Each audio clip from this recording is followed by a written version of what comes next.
I'm going to love it. Hey, everyone, and welcome to Chef AJ Live. I'm your host, Chef AJ, and this is where I introduce you to amazing people like you who are doing great things in the world that I think you should know about. Well, it's Monday, which means it's time for Monday with the McDougalls, and we are so honored that Dr. John McDougall is going to be giving a brand new lecture here today first, and it is about the incredible egg. Yesterday was Easter, so it's very timely. Please welcome Dr. John McDougall. Well, thank you, AJ. It's a real opportunity. I want you folks to know. I don't have to ask AJ because she's kind enough to give us the time, but I can tell you I really appreciate having you folks as an audience that I can present my new materials to. And it's so much better to have a live audience, and of course to have your comments and questions afterwards.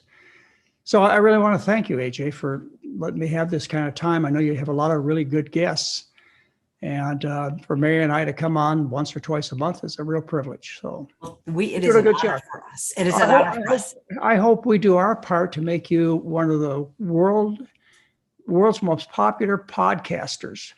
And I think we can. I really do. I know you have the talent, and you have the enthusiasm and the joy and certainly the intelligence to bring the best out of your guests. You deserve to be like Oprah or Larry King. You deserve to have that kind of popularity and people will follow you.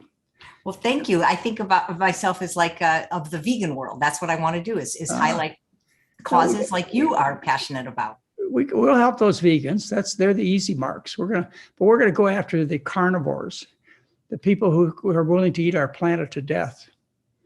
We're going to go after them, and we'll catch them because they care about themselves too. They care about their children. They care about their lives. And, as I've tried to talk to you about so many times, this is so much more important than just you and I. And whether or not we have diabetes or heart disease or breast cancer, it's about our whole civilization, the whole planet. That's what we're dealing with now as far as whether or not we get to this message across. Are we going to save planet Earth or not? But that's a whole nother lecture. This one's about eggs are for Easter. I'd like to talk to you. I really look forward to this. I put a lot of work into this presentation. I certainly hope it shows in a positive way. And I had a lot of fun doing it. I used to do scientific research to write books, and I'd have to look up the articles and read them and understand them. And then I did it to write newsletters, which many of you have paid attention to since 1986. I've been writing newsletters. And now these days, what I do is I do the research to put together presentations like we're going to have today. And so it stimulates me, keeps me active, keeps me sharp and inquisitive to do these kinds of presentations. So I get as much enjoyment and benefit out of these as I would hope any of you do. So let's talk about topic today. What made you interested in sharing about the egg, Dr. McDougall? I have 7 grandkids. We have, I also know that, during my childhood and during our children's early life and now our grandkids, that Easter was always a big deal, a lot of fun to hunt for Easter eggs. And if you were going to say anything about a food in association with Easter, I think you'd pick the egg. And so that's why I titled this Eggs Are for Easter at Most. And I know a lot of you have eggs left over from your grandkids from yesterday. Hopefully, when we get done with this presentation, you'll dump them down the garbage disposal. Or maybe not, but that's the intention. What do we do? Take a picture of them first because they're all dyed. Oh, yeah. Mary said take some pretty pictures. We had our grandkids over yesterday, and we dyed eggs, and we had a lot of fun doing it, but, they're still in the carton. All right, well, let's go. Well, this is eggs are for Easter at most, and this is a frank discussion a doctor should have with everyone about eating eggs. You should be told the truth, and we're going to talk about telling the truth as far as eggs are concerned. The American Egg Board's mission. This is an organization that's set out to support Americans, egg farmers, and to increase the demand for eggs and eggs products. And they've done a good job. Almost 15 eggs per month is the average intake for people in the United States. And they spend annually $22 million to promote their products. And Between 2007 and 2017, in other words, over a 10-year period of time, they spent $222 million to get you to buy eggs.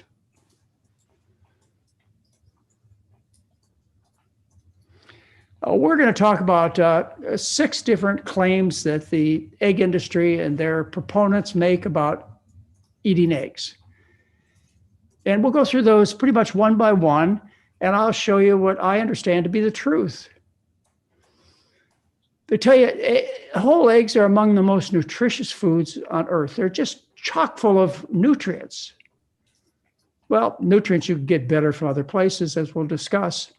Eggs improve your cholesterol profile and do not raise your risk of heart disease. That's a good one, especially since they're the highest cholesterol food that anybody eats.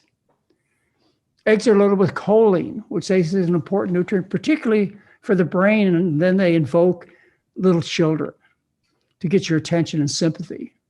And talk about the development of your child's brain and how important it is to have choline. And of course, eggs are a rich source of choline.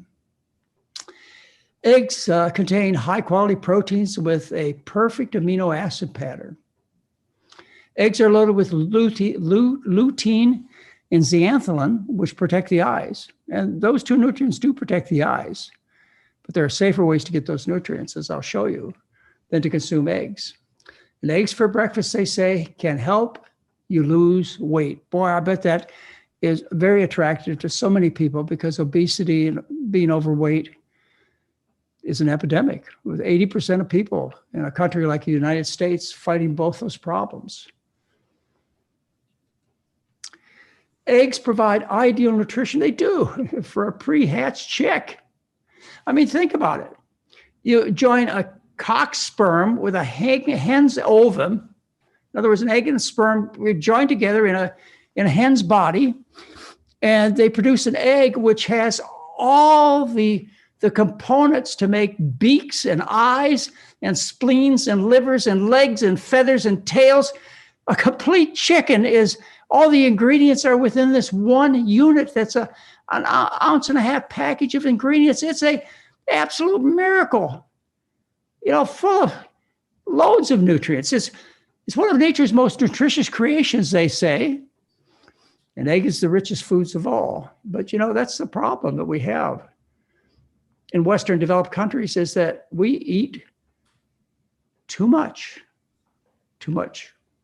calories, too much food, too much protein, too much fat, too much cholesterol. We suffer from diseases of overnutrition, not undernutrition. It's not starvation anymore. It's diseases of overnutrition that people suffer from in developed countries. Too much of a good thing for people, and it results in heart disease, type 2 diabetes, various kinds of cancers, constipation, all kinds of problems. The sales pitch, though, and the primary sales pitch for the egg industry is that an egg is chock full of nutrients. It is. Enough of nutrients to grow an entire chick. The lines of evidence proving excess cholesterol is toxic. The egg industry says no. They say eggs won't give you heart disease. You don't have to worry about the cholesterol because eggs don't raise cholesterol. That's what the egg industry tells you. Well, the lines of evidence that prove that cholesterol is toxic comes in 3 forms: animal studies, epidemiologic evidence, and clinical studies. The animal study started in 1913, where this scientist fed rabbits poultry, dairy, beef, and other types of foods that aren't intended for rabbits. And these animals, which, by the way, have a similar metabolism and nutrition to human beings, both of us being herbivores, they develop profound atherosclerosis. They develop plaque disease that build up in the arteries. And it was due to feeding an animal that was not designed to eat these animal foods, by feeding them animal foods. Now, there are animals that are designed to eat animal foods. There are omnivores and there are carnivores. Omnivores being your dog, carnivore being your cat. They have a metabolism set up ideally for handling these kinds of foods. You cannot cause atherosclerosis in a dog or a cat. You could just feed them loads of, you can feed them egg yolks all day long. And they just crank up their liver metabolism and they get rid of the excess cholesterol. But, people, guinea pigs, lesser primates, we don't have that kind of metabolism. We're designed to eat plant foods. And so when we take excess cholesterol, what I mean by that is the cholesterol that we eat, above and beyond the cholesterol that we make cholesterol. We make about 500 milligrams a day. Say we take in an extra 500 milligrams, we don't have the processing that goes through the liver to get rid of that excess 500 milligrams that we ate in our food. So if you can't get rid of it, what happens to it? It gets deposited. It gets deposited in the arteries. It gets deposited in the skin. You get xanthelasma and xanthomas because we can't get rid of it because it's not our food. The epidemiologic evidence comes from looking at the worldwide picture. We find country by country, you look at the cholesterol consumption and the death rate from heart disease, you find a straight line correlation. Wealthy countries, westernized countries, developed countries, whatever you want to call them, take in loads of cholesterol. They're rich people, they eat rich food. And they have high blood cholesterols and high rates of heart disease. Whereas less developed countries, and they're rapidly vanishing. Used to be you could count on China, Japan, Vietnam, countries in Africa, rural Africa especially, eating a diet that was low cholesterol, a starch-based diet. And they had very little to no heart disease at all. Their cholesterol level stayed low, say lower than 150 milligrams per deciliter. Whereas the average cholesterol in wealthy countries is about 210 milligrams per deciliter. And the third line of evidence that proves that eating cholesterol, raises cholesterol and causes heart disease comes from studies where we feed human subjects high cholesterol diets. And we do that by feeding them eggs and egg yolks. That's the classic food used to show that you raise your cholesterol tremendously. Like in this case, you see one individual, and you see this individual on a cholesterol-free diet runs a blood cholesterol of, say, 150, 160 milligrams per deciliter. And then they feed them, well, it's a lot of eggs. It's about 10 eggs a day. It's 2,400 milligrams of cholesterol. And what happens in a matter of just a few days, the blood cholesterol rises to like 265, 270 milligrams per deciliter.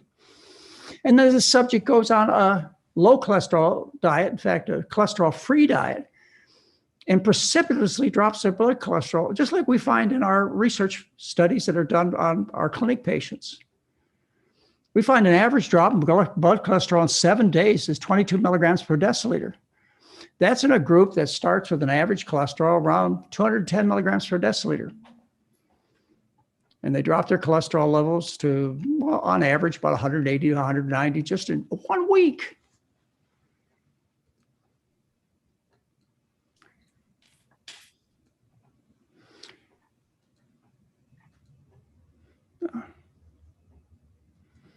Now, what you hear depends upon financial interests in politics.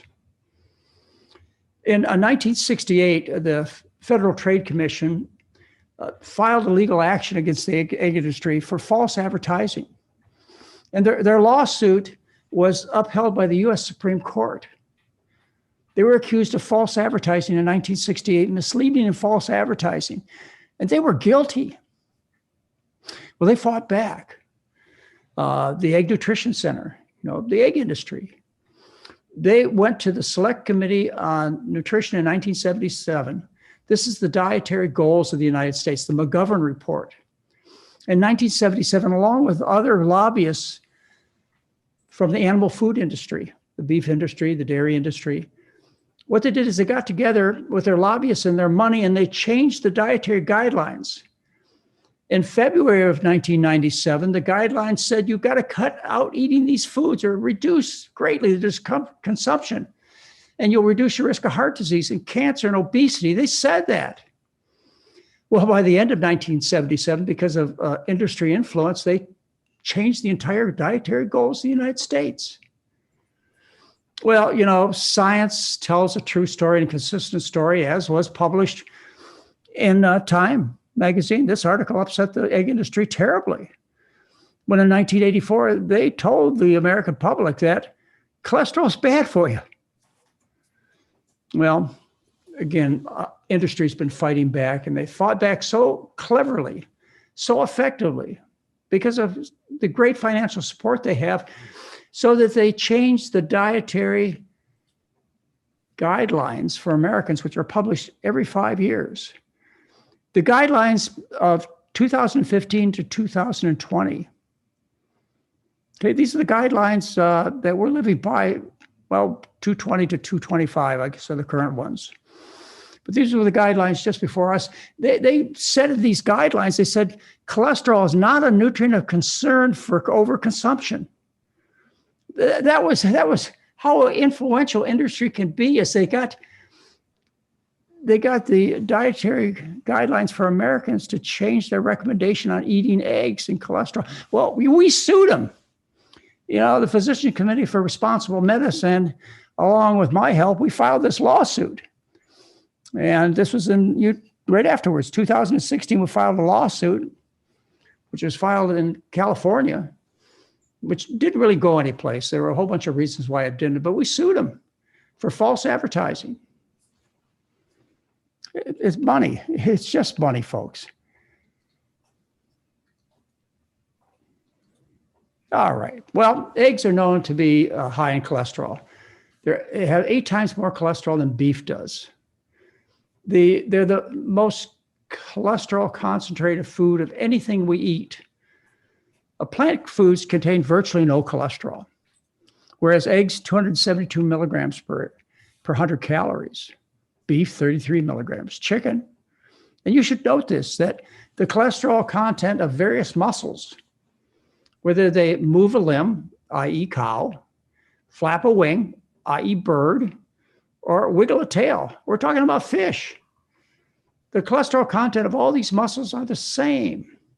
And the rate of blood cholesterol in people about the same when you do it on a weight basis.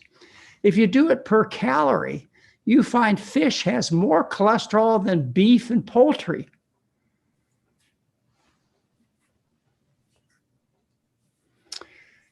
So industry fights back, and they do it by producing scientific data that they get published in our best medical journals. This is one of the most recent studies. It was published in 2021 in the Journal of Nutrition, which is heavily influenced by industry. I know this. And what they showed is feeding 2 eggs a day to subjects on a plant-based diet. It didn't raise their fasting blood sugar. And I want you to remember that fasting blood sugar was not raised.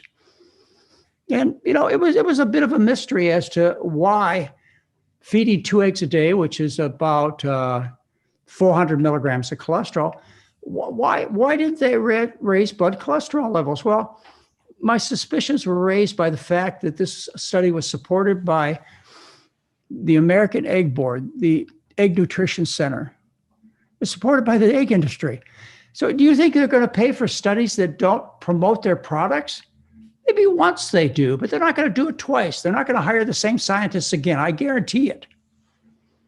Remember, they have $22 million a year to spend buying scientific research if they choose to do it.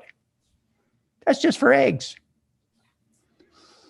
So when you look at the funding of scientific research by various industries, what you find is this, is you find cholesterol is increased in the studies in 93% of the non-industry funded studies. The industry funded studies, 86% show a rise in cholesterol.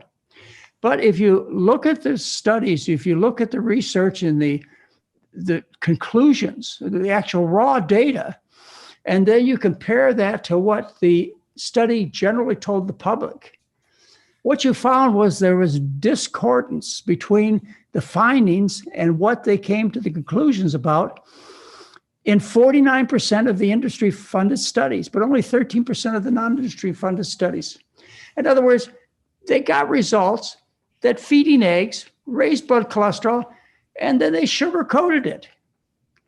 Then they spun the data. Then they told a lie to the public and unsuspecting physicians and scientists who don't take the trouble to read the research.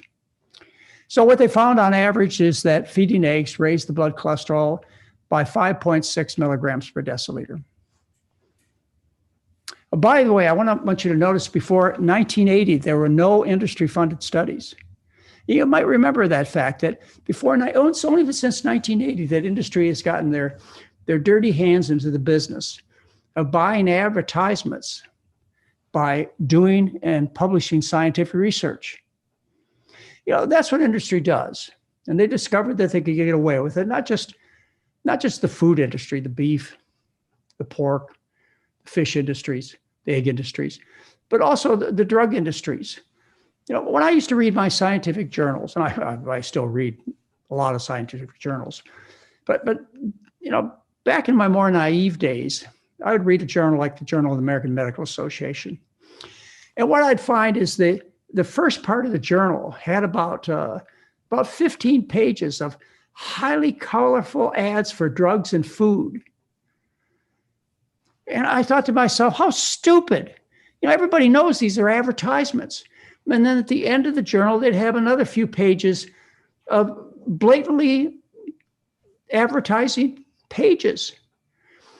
And in between were the scientific studies. It wasn't until I started reading the scientific studies that I realized that the real advertisements were in the middle. They were the research. When you do a study, you can convince doctors in particular that it must be true. But if you do false studies, as they do, studies designed to show benefits for their product, what do you expect? The advertisement is in the middle of the journal, in the scientific research presented. So one of the tricks on how you do an experiment where you don't see a rise in blood cholesterol is first what you do is you saturate your subjects with cholesterol from other sources like chicken, fish, beef. And then what you do is you feed cholesterol to the subjects. And because you've saturated their absorptive capacity in their gut to the point where you can't absorb any more cholesterol, you don't see a rise in blood cholesterol by starting out your experiment by that.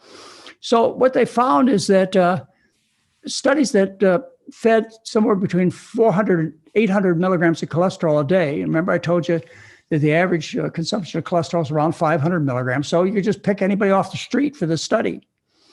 Adding extra cholesterol, say 1,000 milligrams of cholesterol, say 4 eggs a day. You don't get any rise in cholesterol. So you've already saturated the absorptive sites in the gut. And scientists knew this. Back in the early 80s, we knew this. How'd they trick us? Well, in experiments that don't try and trick you, like, for example, this one by Frank Sachs, what he did is he took 17 lacto-vegetarians, so there were no eggs, college students whose average cholesterol intake was 97 milligrams a day. And he fed them one extra large egg daily 3 times a week. And it raised the bad cholesterol, which is the important cholesterol, by 12%. And they knew, and they told us in this study, they told you what I just explained to you in the last slide. They said egg consumption is reported to produce less of a rise in serum cholesterol when added to high cholesterol diets than when added to a lower moderate cholesterol diet. So, competent researchers, they understand how the egg industry tricks people. The next trick they use is this one. This is the rise in cholesterol over time, over a 7-hour period of time. And what you see is when you feed high cholesterol, in this case, you see the round circles that represent the line where people consume a high amount of cholesterol. They're consuming about 3 eggs a day, maybe 4. 710 milligrams of cholesterol a day. You see the high rise in blood cholesterol after they eat. You see how it goes up right like this, way up after postprandial, we call that, after meals, way up, stays up for a long period of time, and then it comes down after about 7 hours to a fasting state. Well, it comes down to a fasting state, which would be similar to what you get if you feed a low cholesterol diet. So you have this whole period of time, you have 5-6 hours where the blood cholesterol level is elevated markedly after the subjects eat. But, after 6 or 7 hours, what happens in a fasting state is the fasting blood sugar or fasting blood cholesterol that you measure with your lab tests. And remember, the study looked at fasting cholesterol levels. It said so in the paper. I just showed you that the fasting level, it comes down to, well, what we consider normal or before testing. And considering the way that people eat, they're always in a postprandial state. They eat 3-4 times a day. So that they are always in a state where they have an elevated blood cholesterol. You got to get them to stop eating for a period of at least 7 hours before you see a fasting cholesterol. So they're running this highly toxic cholesterol levels in their bloodstream for most of the day, all the day, if you happen to be a typical American, meal after meal after meal. Maybe you sleep for 8 hours and you get yourself in a fasting state then. But the rest of the day, you're in a postprandial, in other words, post-meal condition. And research says, that angiogenesis, in other words, the creation of damage to the arteries, atherosclerosis, may occur during the postprandial period. This isn't too hard to figure out. It was described in 1910 that these plaques, they're made of cholesterol. So that's the second way they trick you, is they just present a fasting blood cholesterol level. And they ignore completely the period of time after you eat where your cholesterols are exaggerated high and damaging levels. Well, your blood cholesterol is interesting. And it's important only in how it relates to how long will I live? That's what you're concerned about. You don't care if you have a high cholesterol level, do you? As long as you live a long time and in good health. How will I avoid cancer? That's what you care about. How will I avoid heart disease? These are the real truths that count, aren't they? Well, let's take a look at current and very important research that's been done addressing these particular issues. Here's one out of the Public Library of Science Medicine, the most respected, unbiased journal that's published. And the title of the article is Egg and Cholesterol Consumption and Mortality from Cardiovascular and Different Causes in the United States, a population-based study. And their conclusion, in this study, intakes of eggs and cholesterol were associated with higher all-cause mortality, in other words, death, cardiovascular diseases, and cancer. And they also said in there something really important that we've already talked about that I want to refer you back to. And that is the current recommendations for egg and dietary cholesterol intake from the U.S. dietary guidelines. Remember, I told you 2015 to 2020, the guidelines were influenced by industry. So they said that the cholesterol that you eat is not important. This is a nutrient of no concern. And so this study was published in reaction to that, to try and tell the public the truth. So what the U.S. dietary guidelines published in 2015 to 2020 in the guidelines might lead to increases in cholesterol intake, which could be detrimental to the prevention of premature death. That's what you're concerned about. And then in 2019, the Journal of the American Medical Association, they published, again, another landmark study. The association of dietary cholesterol and egg consumption with the incident cardiovascular mortality. For each half an egg consumed per day, people had a 6% higher risk of developing cardiovascular disease and an 8% risk of death over a 17-year period of time. And the graphs that you see here look at zero intake and versus taking 2.5 eggs a day.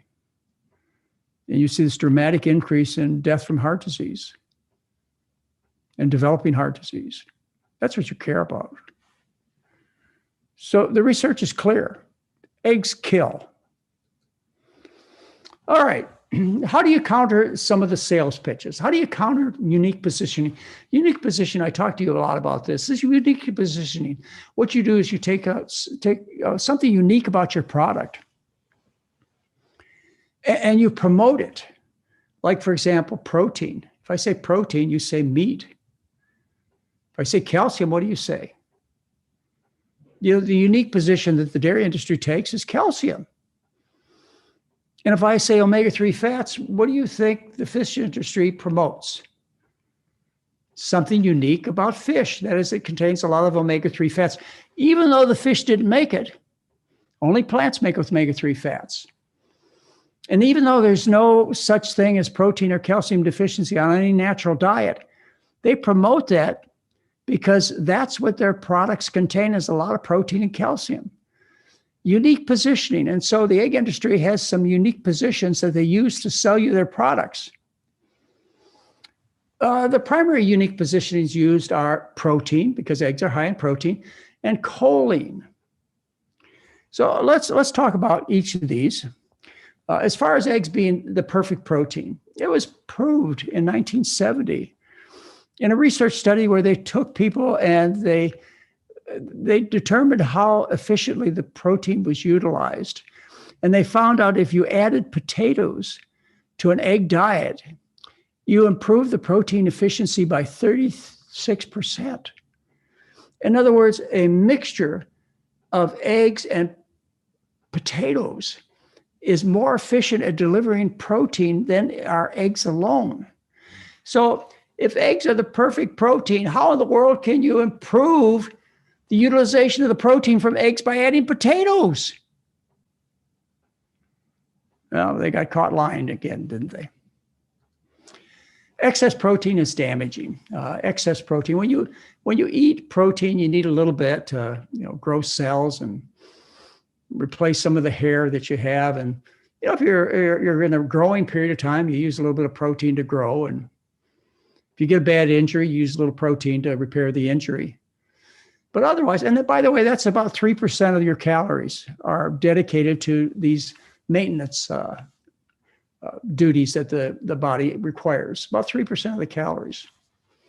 Well, the typical American diet can be 16% of the calories, or, when you eat something like the Atkins type diet, it can be 30-40% protein. Well, what are you going to do with that excess protein? In other words, the protein that you don't need to grow new cells, to replace hair, to grow. What are you going to do with that extra protein? Well, if you stored the protein, it would be stored in the muscles, wouldn't it? And we'd all look like Arnold Schwarzenegger used to look. You'd look out on the street, you see a bunch of people that could enter bodybuilding contests. Is that what you see? Of course not. You see the opposite. People could never win a contest when they took off their clothes. So protein is never stored. What you have to do with the extra protein is you have to get rid of it. And you get rid of it by initially metabolizing the protein in the liver. And then what happens is the protein is filtered through the kidneys. And in the process of filtering this extra protein through the kidneys, you increase the wear and tear on the kidneys. You increase the flows and the pressures in the nephrons of the kidneys, which causes damage to the kidneys and causes progressive kidney failure. Now, for most of us, this is very important because our kidneys are so overabundant in their ability to take care of metabolism that you have to lose 75% of your kidney mass before it becomes important. The average American, by the time they hit 70 years old, has lost 20% of their kidney mass by eating the Western diet. But still, you have to get down to 25% of kidney function before you can see anything. However, if you take somebody who has already lost kidney, say somebody who's gotten in an auto accident and they've lost a kidney, or they donate a kidney, they lose half their kidney mass by giving a kidney to somebody else, don't they? Or they lose kidney mass through diabetes or atherosclerosis or infection. So say they end up with 50% or less kidney function, then that extra wear and tear caused by a high protein diet, high protein intake, results in progressive, rapid kidney failure. And the ultimate result is they end up in need of a dialysis machine or a kidney transplant sooner. And we've known that for 100 years, is that a low protein diet is the fundamental treatment for taking care of people with all kinds of kidney problems, to stop or slow the progression of loss of kidneys. Okay, well, what happens is when you feed a high protein diet, you're feeding protein, which is made up of amino acids. And the amino acids in animal products contain a lot of sulfur-containing amino acids, which break down into sulfuric acid. And so you're taking this tremendous amount of acid and sulfur-containing amino acids. You create an acidic condition in the body and the bloodstream.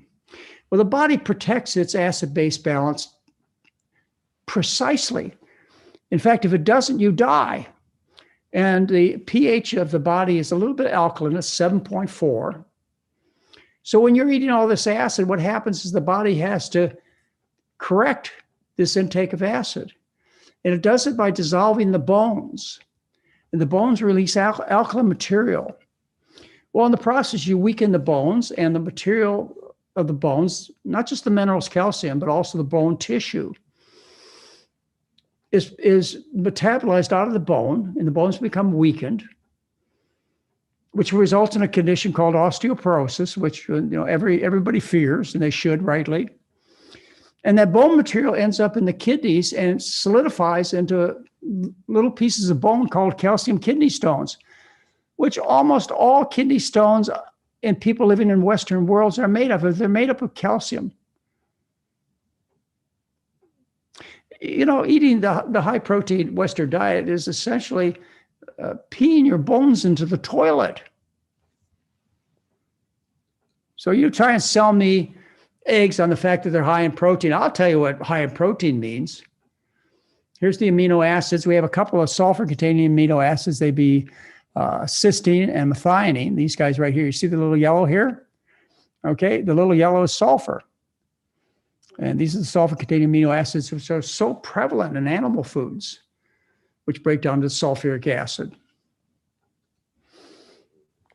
Let's talk about methionine. Let's talk about this amino acid, this sulfur-containing amino acid.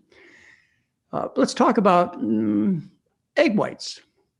They push egg whites with the idea that you get rid of the yolk, which is high in fat and high in cholesterol. And so you're told that eating egg whites is safe. Egg whites are 100% protein. And the kind of protein that egg whites have is dominated by sulfur-containing amino acids. Let's take a look at the methionine. Remember, that's a sulfur-containing amino acid in various foods. For 100 calories, each of this is based on 100 calories. Pinto beans, 98 milligrams. Potatoes, 35. Rice, 52. Egg whites, 700.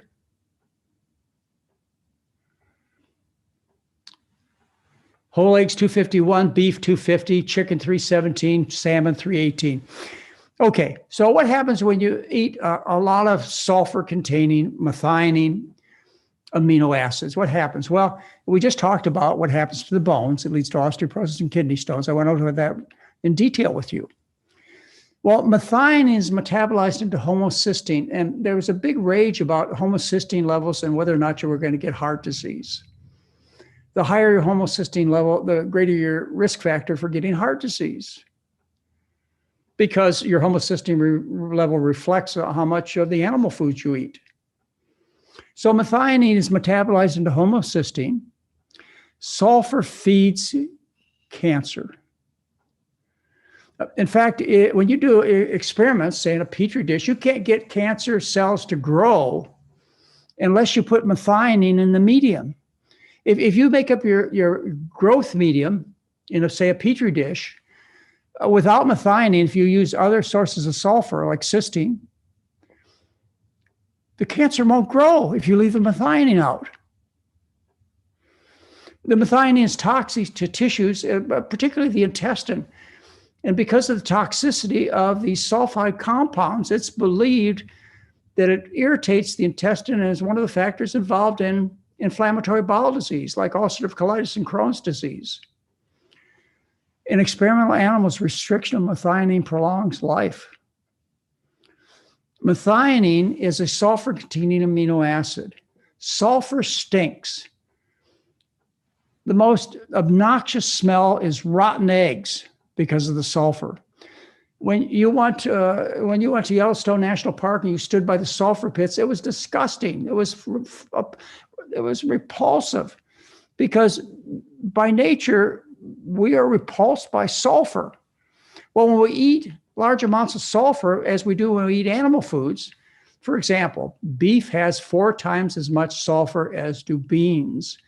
We're talking about the same number of calories, the same amount of protein, 4 times as much methionine, sulfur-containing amino acids.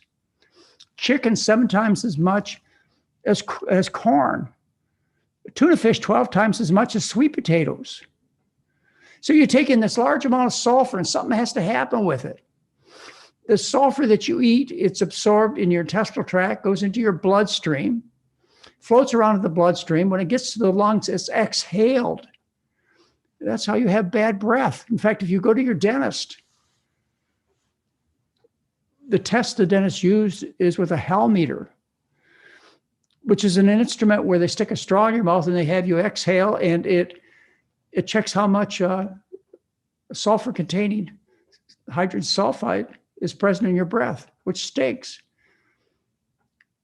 We did an experiment at our clinic, and over a 7-day period of time, our dentist, he brought his hal meter over to the clinic, and we measured participants on day 1 and day 7. And they decreased their sulfur in their breath by 50%. It was cut in half in 7 days by getting the sulfur-containing foods out of the diet. So this sulfur is exhaled out of the lungs. You can brush your teeth as much as you want. Doesn't matter. You're still going to be breathing it out. You're still going to stink. Some of the sulfur ends up going through your skin, and that's how you get BO. And then a large amount of sulfur ends up at the end of the intestinal tract, and that results in stinky flatus. Bad farts, meat stinks. You know, on our diet, you have lots of gas, but it smells okay. What did it used to smell like when you're eating the animal foods? It smelled like something died, didn't it? I mean, that's what you get from eating egg whites. Lots and lots of methionine, lots and lots of sulfur, which results in various sulfide compounds, hydrogen sulfide compounds, cause a whole bunch of problems. So choline, they push choline. All right, choline is a nutrient that's required by the body. And the first thing I want to point out for you is that the requirement for choline is 150 milligrams a day. For adults, that's children. For adults, it's 500 milligrams a day.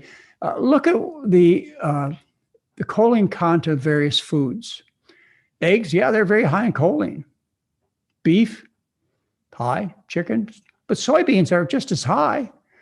And potatoes, there's lots of choline in potatoes, 57 milligrams per serving. Beans, 45. Quinoa. You know, quinoa has more choline than milk products, et cetera. You get plenty of choline in your vegetable foods. Choline deficiency is virtually unknown. It's never tested for in routine examinations.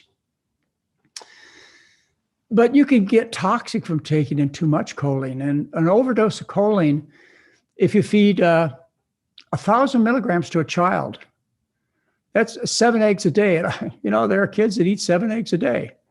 I was probably one of them when I was a little kid. But with adults, 300 milligrams of choline consumed, that's 20 eggs, will result in toxicity overdose. And the toxicity is you stink like a fish, vomiting, excess salivation, hypotension, and liver toxicity. Now, you don't just get choline from foods, you also get choline from supplements. Choline is a component, phosphatidylcholine, which is a component of lecithin. You know lecithin, that's been promoted to you as a health food supplement, which you have been encouraged to either get from food, lots of lecithin and eggs, or you buy it as a supplement. Well, let's take a look at what happens when you take in choline. Okay, choline. You look on the upper left-hand corner, and you see consumption of animal foods, in particular eggs. What happens is this choline goes into the intestinal tract. And if you happen to be a meat eater, you grow bacteria in your intestinal tract that have the capability of turning choline into trimethylamine. Now, if you're a vegan, you don't grow the bacteria to make this conversion. So you can feed choline to a vegan, and because of their bacteria, the kind of bacteria they have, you don't produce trimethylamine. Well, that trimethylamine is absorbed through the intestine, and then it's metabolized in the liver into trimethylamine oxide. And trimethylamine oxide is known to be one of the closest associations to whether or not you're going to suffer from heart disease and die from heart disease. So that's what choline gives you. It gives you trimethylamine and trimethylamine oxide. Trimethylamine, by the way, it stinks. It's called trimethylamine urea, is a genetic condition called the fish odor syndrome. You smell like a fish. But trimethylamine oxide, it doesn't stink, but it damages your tissues all over the body. And particularly, we note the association of trimethylamine oxide with heart disease. Now, also carnitine, with carna, you know what carna stands for? It stands for, carnivore. Carna, meat. The carnitine will do the same thing. Both choline and carnitine will produce a condition where you can grow the bacteria when you eat meat, the bacteria that convert choline into trimethylamine, which results in trimethylamine oxide, which is toxic to the system. So the industry, the egg industry promoting choline, that's one of their biggest sales pitches. That's the unique position of eggs. They get so much choline in them. Hey, they didn't tell you the toxic side of the story, did they? Well, another thing that they talk about is that you need to eat eggs because they have lots of lutein and xanthan, which is important for the macula of the eye. Well, you see the macula of the eye right here. It's right there, macular pigment. You see, it's kind of yellowish, and that may reflect eggs, but it also could reflect potatoes. It reflects lutein. Lutein is kind of yellowish. Well, a better, safer source of lutein and xanthan is your potato, your white potato. That's where you need to get this particular nutrient for eye health from, not from supplements as they try and sell you. But you need to get it from potatoes, not from eggs, which are toxic. You need to get it from potatoes. So again, their sales pitch is unfounded. All right. Then, the last point is they tell you if you eat eggs for breakfast, you'll lose weight. How did that happen? Plan on gaining weight. Well, you eat whole eggs and yolks. The fat you eat is the fat you wear. It goes from my fork and spoon to my hips, from my lips to my hips. That's how the saying goes. The body stores this fat. It's the metabolic dollar for the day when there's no food available. That's what fat is for. It goes so efficiently to your body fat that I can tell what kinds of fats you like to eat.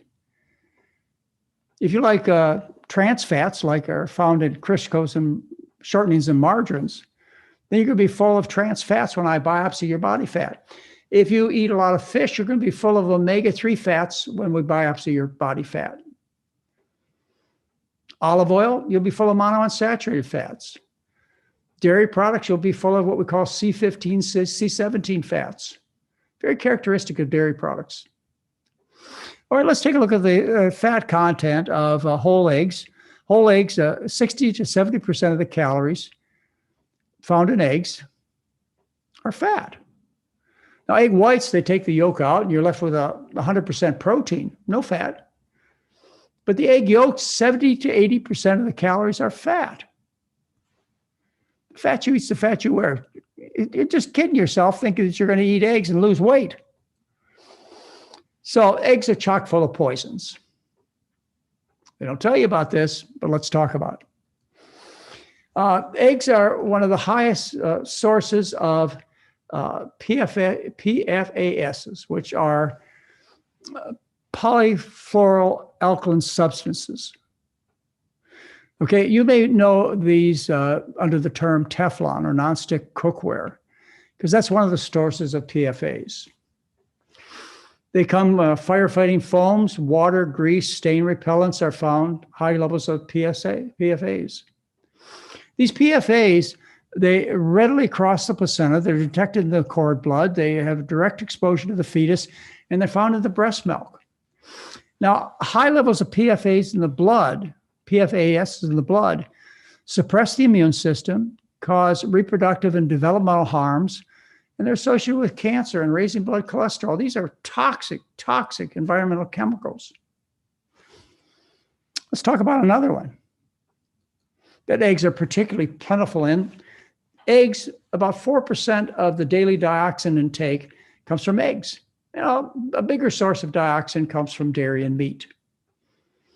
Well, these dioxins, they cause serious damage.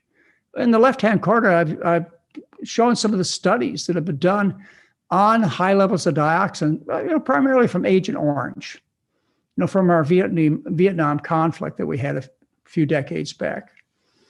Agent Orange turns into dioxins. And the kids have suffered with growth retardation and thyroid hormone problems and behavioral disorders from the dioxin that they consume. And around the world, waste burning incinerators, herbicides, paper bleaching, and PVC piping are major sources of dioxins.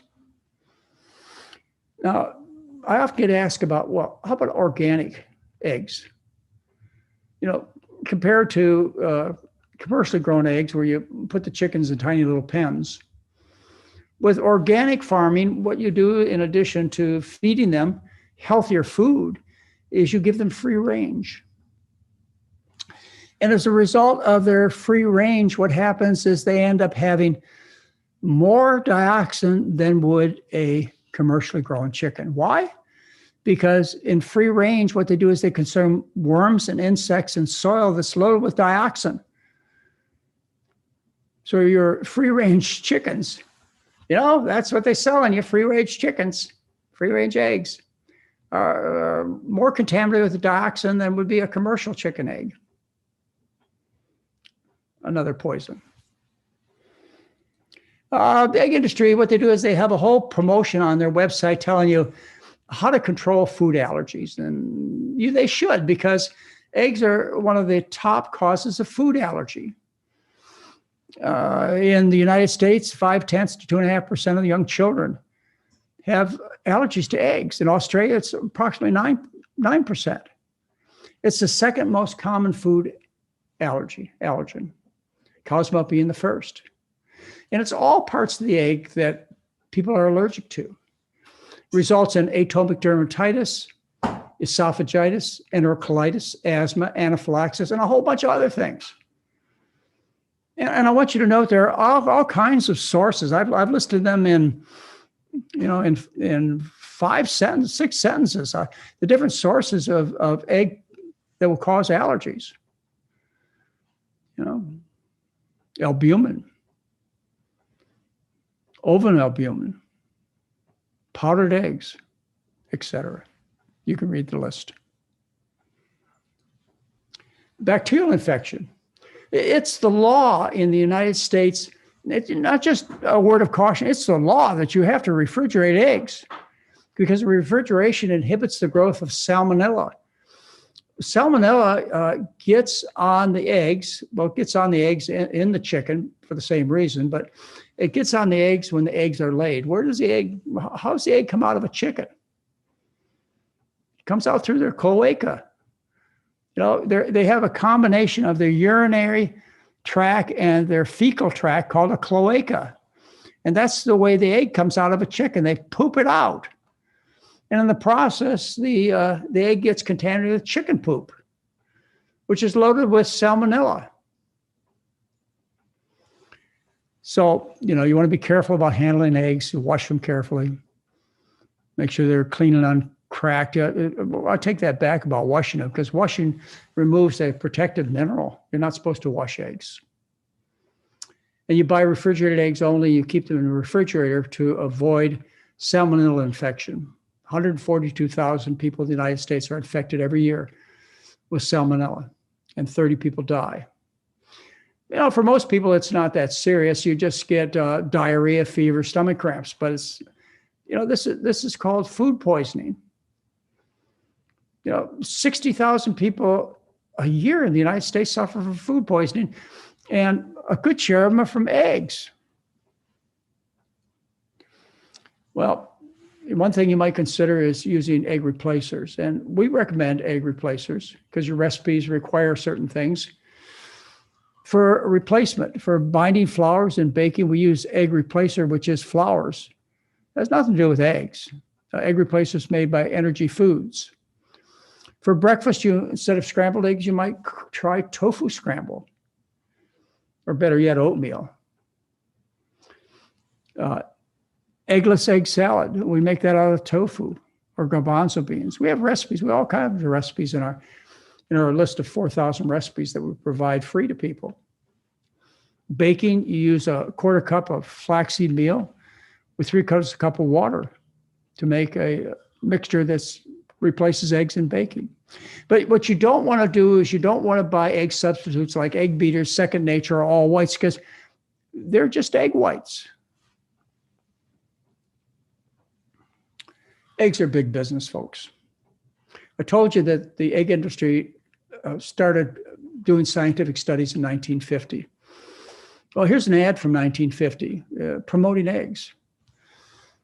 Nutrition experts rate eggs as the most nearly perfect food. They were telling that in 1950. I was only 3 years old. Order extra eggs this week. It's been going on a long time. And then the egg industry, the egg board, the Egg Nutrition Board, they got involved in the whole situation, and they carried this advertising to the extreme, to the point where they're telling you from the egg industry things like, there's no need to avoid eggs on a heart-healthy diet. They get away with lying until they are taken to task by the FDA and the Supreme Court, and then they don't. An egg a day may keep heart disease away. Eat your eggs, they're good for you. Well, there is a website that you might consider going to. It's called eggtruth.com. And then there they give you the other side of the story. They give you a lot of the information that I gave you and more. So if you need more ammunition to convince people not to eat eggs, and more ammunition so that you throw the eggs away that you found to put in your Easter basket yesterday, go to eggtruth.com and see what they have to say. Well, one last thing I have to tell you is about what we do, which is the McDougall Program. And it's chock full of useful and honest information. And what we sell you is we sell you support. We sell you a good diet, medical care, and 12-day program that we run over the internet. And if you're interested, if you have problems related to eating rich foods like obesity and heart disease, autoimmune diseases and high blood pressure and diabetes, and boy, oh boy, we could go on. There's pretty much every American has these problems. That means we have a potential audience of 330 million people in the U.S., and probably out of the 7 billion people that occupy the planet, probably about 4 billion of people need us. And we're ready to take up the task and help get through with it. You probably know about our results. We have an average cholesterol drop in 7 days of 22 milligrams per deciliter. We're able to get 90% of people to reduce or stop their medications, particularly their diabetes and their blood pressure medications. And 85% of people, when they're taught the McDougall Program by our expert staff, 85% of people are still compliant at the end of the year. They love the program. They've seen so much benefit to it. And so if you're interested in this kind of medical care, healthcare education, then I would encourage you to go to our website, which is drmcdougal.com. So I hope I've enlightened you about how eggs should at most be for Easter, and maybe you ought to just throw them away. Don't listen to the lies of the egg industry. That was fantastic. Clearly, you did so much research on that. Dr. McDougall, what do you say to people that maybe have pet chickens and they say, well, they laid the eggs, I may as well eat them? Oh, well, whether it's a pet chicken or a free range chicken or a commercial chicken, they still have the most perfect nutrition. After all, it'll grow a whole chicken. I just think that's such a profound idea. The fact that this semi-cylindrical shell contains everything necessary to grow a chicken: the beak, the tongue, the kidneys, the liver, the intestines, the feet, the feathers, everything. Everything needed to grow a chicken is in that egg. I don't care if it's a family pet or not, it's still the same thing. And, you can avoid some of the problems such as the salmonella infection if you're very careful. Well, you'll probably free range your chickens. They eat bugs and insects. So we want to take some questions on this Sure. topic or other topics. Okay, guys, so thank you so much for putting 4 question marks before and after your questions so I can differentiate it from the comments. And the first question is, in extreme cases, such as healing from wounds or a burn victim, is the high cholesterol in eggs beneficial for healing? No, the cholesterol is not. I don't know of any use of the cholesterol for healing. You as an animal, a very efficient animal, you make all the cholesterol you need. You're never put into a situation where you need more cholesterol. What I expected you to ask is whether when you're wounded, you get in an accident, you have broken bones and torn muscles and torn skin, whether you need more protein to heal the wounds. And the answer is no. You need 3% of your calories as protein just for daily activity. On the American diet, you get 16% of the calories as protein. On our diet, you get somewhere between 7%, and you can make it as high as 16% protein. So you've got such an abundance of, the protein is the most dangerous of all nutrients. When they advertise protein, they do more harm to people on the planet than any other nutrient. Because what do they sell by advertising protein? Eggs, dairy, poultry, meat and fish, which are the foods that got you sick, that caused you to be overweight, that clogged up your arteries, that gave you diabetes. And now we're in a more important situation, and that is that we've poisoned the planet by our agricultural business, which is focused on animal agriculture. Half of the greenhouse gases are produced by the animal agriculture business. And the most enlightening thing to me, and the most optimistic fact to me, is that by switching to the kind of diet that I recommend, you can call it a vegan diet if you want. I call it a traditional diet because that's the way 99% of the people on Earth have eaten, are starch-based diets. You can reduce your production of global warming gases, greenhouse gases, by 80% overnight. On my new website, which is supported by the McDougall Research and Educational Foundation, which I encourage you to donate to. The new website is called McDougallFoundation.org, McDougallFoundation.org. And on that website, under News and Insights, there's a section on research that you need to know about. And there I list 10 studies. And I don't know of any other studies, but when I find them, I'll put them up there for you. I don't know of any studies that say otherwise. Of those 10 studies, 9 of them show you can reduce your greenhouse gas production, your CO2, by nearly 80% overnight. Now, one of the studies says you can only cut it in half. That's what all the research says is the most powerful thing that can be done to save this planet is for us to become vegan, all 7 billion people of us on Earth. I know that's a big task, right? Well, I think you got to try because we're in such bad trouble. You know it because you live in an area where you've had hurricanes and droughts and floods, wildfires. Temperatures have been the highest that we've ever seen. We're setting records all over the planet. if you don't think we're in huge trouble, you don't have your eyes open. You're not listening. And it's gotten to the point where even 100% elimination of fossil fuels will not be enough to save us. We could stop 100% coal, natural gas, oil, 100%. We still perish. The only chance we have is to take care of animal agriculture. That's it, folks. We can play that card or we can perish. Let's get on with it. Hey, Mary, come on over here. Okay, thank you, Dr. McDougall. Samantha asks if eating a lot of legumes like beans and peas would cause the same kidney problems as eating eggs.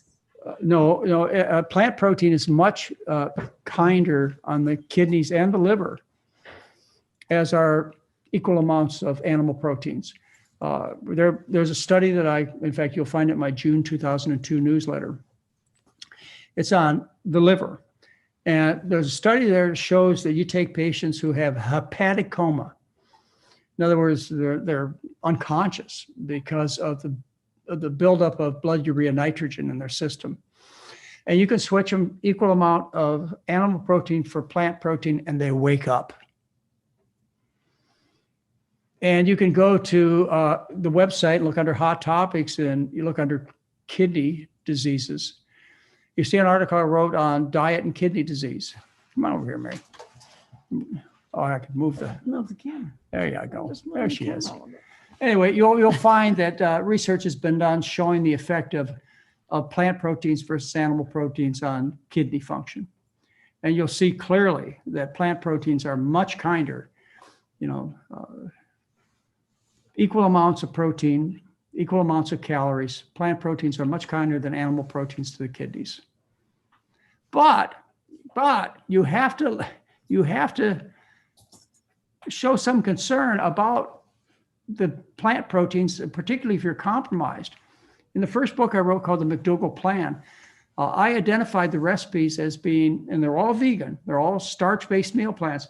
I identified the recipes as those being high in protein. Because if you have osteoporosis, you have kidney stones, you have liver damage, you have kidney damage, you need to be conscious of the plant proteins. I've also talked to you about under the category of osteoporosis, how plant proteins like isolated soy protein or gluten, which is isolated wheat protein, it causes as much calcium loss as does animal protein. So you need to be careful about plant proteins, particularly the isolated pea protein, the isolated soy protein, the isolated wheat proteins. These can be troublesome, particularly for people who already have disease. Most of us, we've got so much reserve that you can put up with a little bit of that stuff, but not a lot. Don't eat Boga burgers. Don't eat soy hot dogs. There's 70% isolated soy protein. Don't do that. Great. Mary, by the way, hello, Mary, welcome. Hi. Nice to see you. And there's actually a question for you if there's a particular one of the egg substitutes that you use and recommend in your cooking. I've always used the egg replacer, which is just a combination of like rice flour and potato flour and sometimes cornstarch. And you just mix it together with a little bit of water until it becomes like a slurry. And it works. It's worked for me for years. And so I know there are other ones out there. I think Bob's Red Mill makes one. And there are a few other companies that also make the same basic kind of egg replacer, which is just rice flour or potato flour and water. And that's it. And then you add the water. So I have not used the flaxseed egg replacer, although that makes sort of an egg white like jelly like consistency. Don't look at me, I don't cook. I know. And so I've not used that one.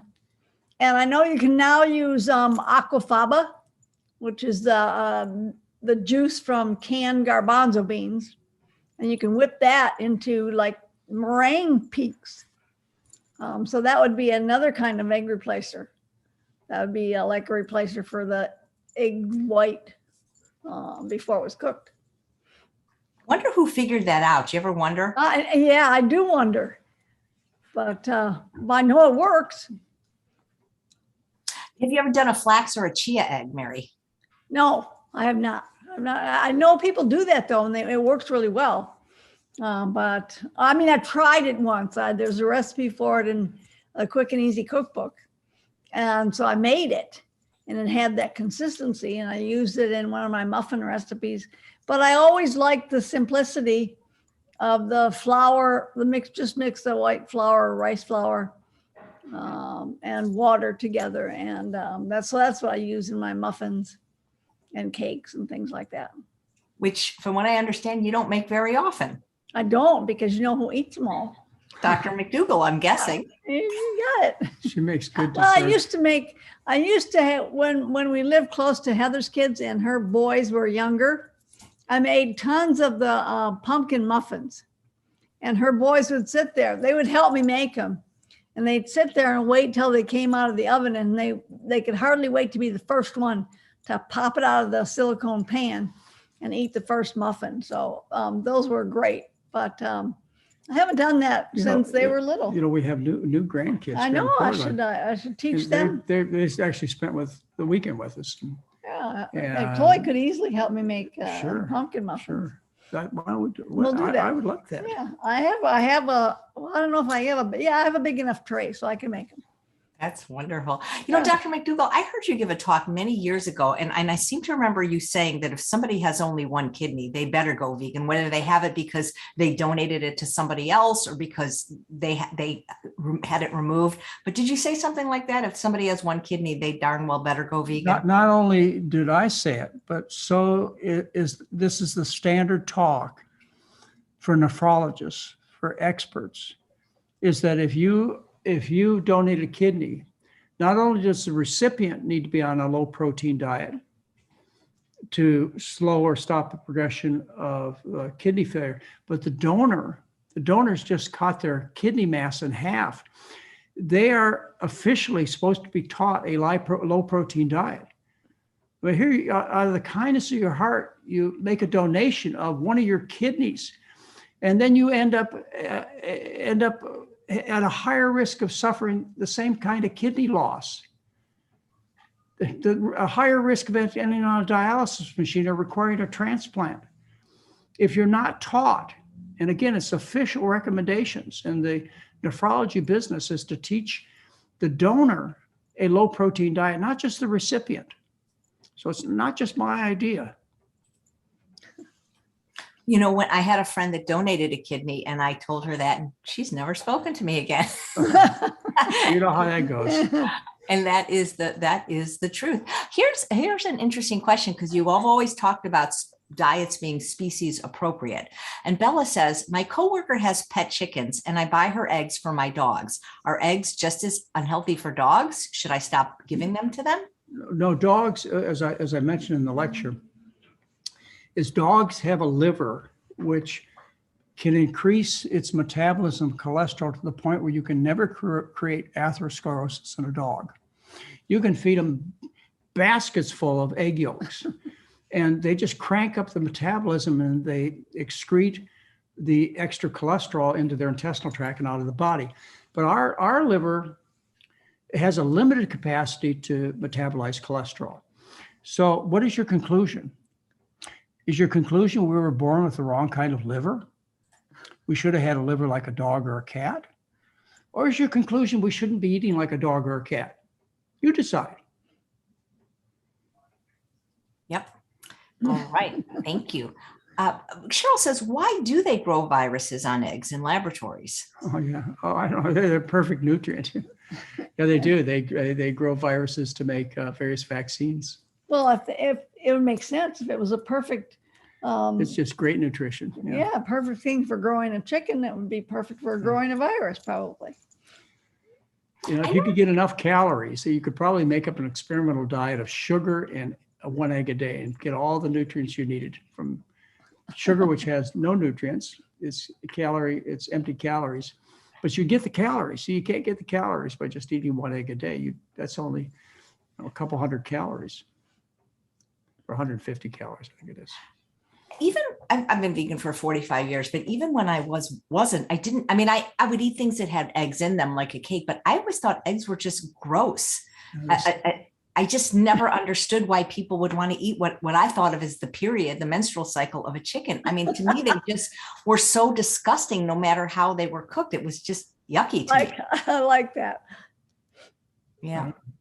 Okay. So we're people eat livers and feet. Yeah. Pig's feet, yeah. People eat intestines. What's it called? Tripe. And sweetbreads. Yeah, or testicles. They eat testicles. They eat brains. People eat brains. I mean, this is really crazy. But well, maybe that's what we need to be smarter then, huh? Yeah, I think so. Yeah, exactly. So Jean says, can you address those studies that talk about the difference between large and small particles of cholesterol? Do they have any validity?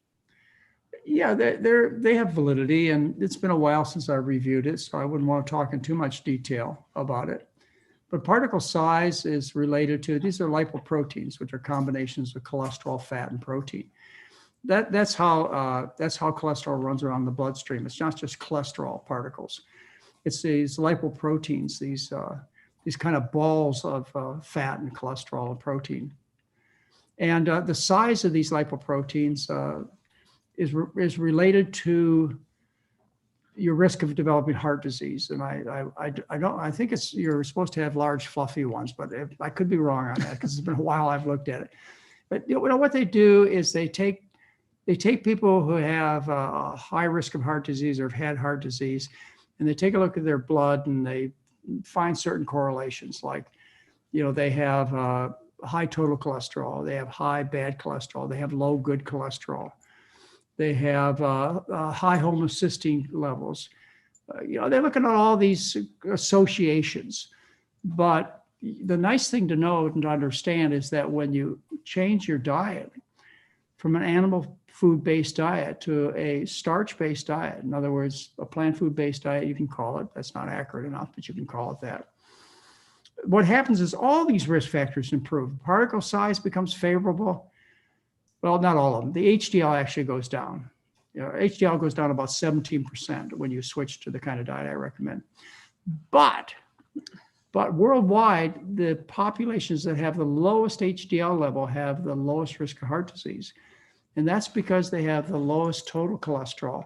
And HDL is just a fraction of cholesterol. So that when you lower total, you lower all fractions. You lower the LDL, you lower the HDL. That's where some of the misinformation comes from. Is even though HDL is a risk factor for Americans who all eat a horrible diet, it's not a risk factor worldwide. HDL is the lower HDL, the lower the risk of heart disease. When you think about it, for example, your Asian populations before 1980, they used to run blood cholesterols of 100 plus your age. That's the way it was taught. It's 100 plus your age. And so they didn't have much total cholesterol in their system. Even when they were 70 years old, it was only 170. So there wasn't any room for any HDL, not much. And so their HDL levels were low too. But they had no heart disease. I mean, heart disease was unknown in parts of the world that eat the kind of diet that I'm trying to get you folks to eat. I call them traditional diets. It's like, and you should use your family heritage as a selling point to sell to yourself and your friends and relatives to eat a healthy diet. Many of you have ancestors living with you that ate a starch-based diet. When I lived in Hawaii, I see a lot of people.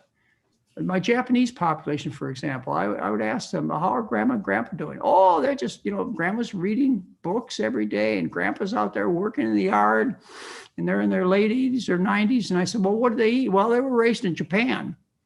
So they still live on rice and vegetables. And then I talked to my Hawaiian patients and I'd say, in Hawaii, the Hawaiian people have the highest rate of cancer. And Filipinos have the highest rate of gout. We could tell them the same story. But the Hawaiian people, I'd ask them, I said, well, you're terribly sick and overweight and have heart disease and you're dying.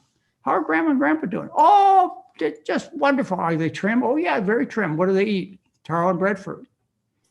Same thing with my Filipino patients who have the highest risk of gout of any of the subpopulations in Hawaii. You know, what do grandma and grandpa eat? Oh, they still stick with their rice. Yeah, they do. So, you know, those of you who are Hispanic, you talk about your grandma and grandpa living on a corn-based diet. That was their diet. And if you come from South America, you know, you come from the country of Peru, you talk about, well, grandma and grandpa eat potatoes. They always have. Not me. I'm American. I'm modern. I'm just, yes, I eat at restaurants and I eat all kinds of rich food, just like Americans. You know, in other words, you throw in a little ethnic pride. Talk to people about issues they really care about, like their heritage. You know, it wasn't the blacks in this country. You know, the migration was what, 200 years, 400 years ago, a long time ago, the forced migration. And so you don't have a lot of people from rural Africa that you can refer back to, but because of the economic situation of your African Americans, these people couldn't afford all the rich food up until lately. And they had to live on potatoes and beans and rice because they just plain and simple couldn't afford it. And they ate a really good diet and they had a very low risk of all kinds of problems. Lots of greens. Lots of greens, I yeah. remember that. But they all, well, yeah. Anyway, they ate a healthy diet like I'm recommending. And now, of course, because of the financial gains that have been happening, the educational gains and so on. The modern Black in our society, they have twice the risk. Female age 40 has twice the risk of getting breast cancer as a white woman. The males have the highest rate of prostate cancer of any other ethnic group in this country. They're noted for having the highest rate of high blood pressure of any ethnic group in this country. The Blacks are. Well, you know, I told this to one of my patients who was Black, and she says, you don't really understand, McDougall. I said, you've never been to one of our potluck dinners. You've never seen how we really eat. And then it wouldn't be any surprise to you why the Blacks in our society are so sick. And by the way, you know, people of less financial advantage, they're interested in their health too. They care about themselves. They have children, they have spouses, they have, you know, good jobs they love, and they're interested in learning also. We did this twice. In Oakland, we taught at the Baptist Church. It's primarily Black. And we taught the McDougall diet to these folks. They got the same results as my patients at the clinic. At the food bank in Sacramento, we also taught the McDougall program. Again, not that they were dominated by Black people, but they were dominated by people of not many means. And they got the same results. People care about themselves. And so you teach them the truth, and, you know, regardless of what their background is, their ethnic makeup, it doesn't matter. They want to live, and they want to live well. And when they realize how sick they are because they bought into a white man's diet, which is what I call it, the white man's Cheaper to diet. eat our way too. Yeah, you save tons of So money. you don't have to worry about the uptick in meat prices and dairy prices and egg prices. Inflation. Yeah. Oh, you watch those inflation things on the news these days. You go, oh, I don't eat that. Yeah. But, you know, Beans and rice. that brings up another topic, and that is that the breadbasket of the world is Ukraine. And they supply 40% of the grains to the United States. Yeah, we were just listening to that last night, I think. Yeah. You know, we watch the news. I learn a lot of things from the news. And you can imagine what's going to happen to world hunger. It might get so bad that people will stop feeding the grains to the pigs and the cows and the chickens and instead eat them themselves. Wouldn't that be something? Because of the food shortage. Food shortage is right around the corner, folks. Now, we're all prepared for it because we eat a diet that is sustainable on the basic foods. But if you eat an animal food-based diet, you're eating way up on the financial food chain. You know, you're eating foods where they talk about every day in the news. They talk about cars being more expensive. Well, then they go on to the beef and the dairy. You know, they talk about inflation. We don't do that. So we eat potatoes. I haven't heard much about potatoes going up in price, but they probably have. But not as much as it. And what 10 pounds of potatoes cost? Like $8? I have no idea. You don't check the potato prices when you go to the store?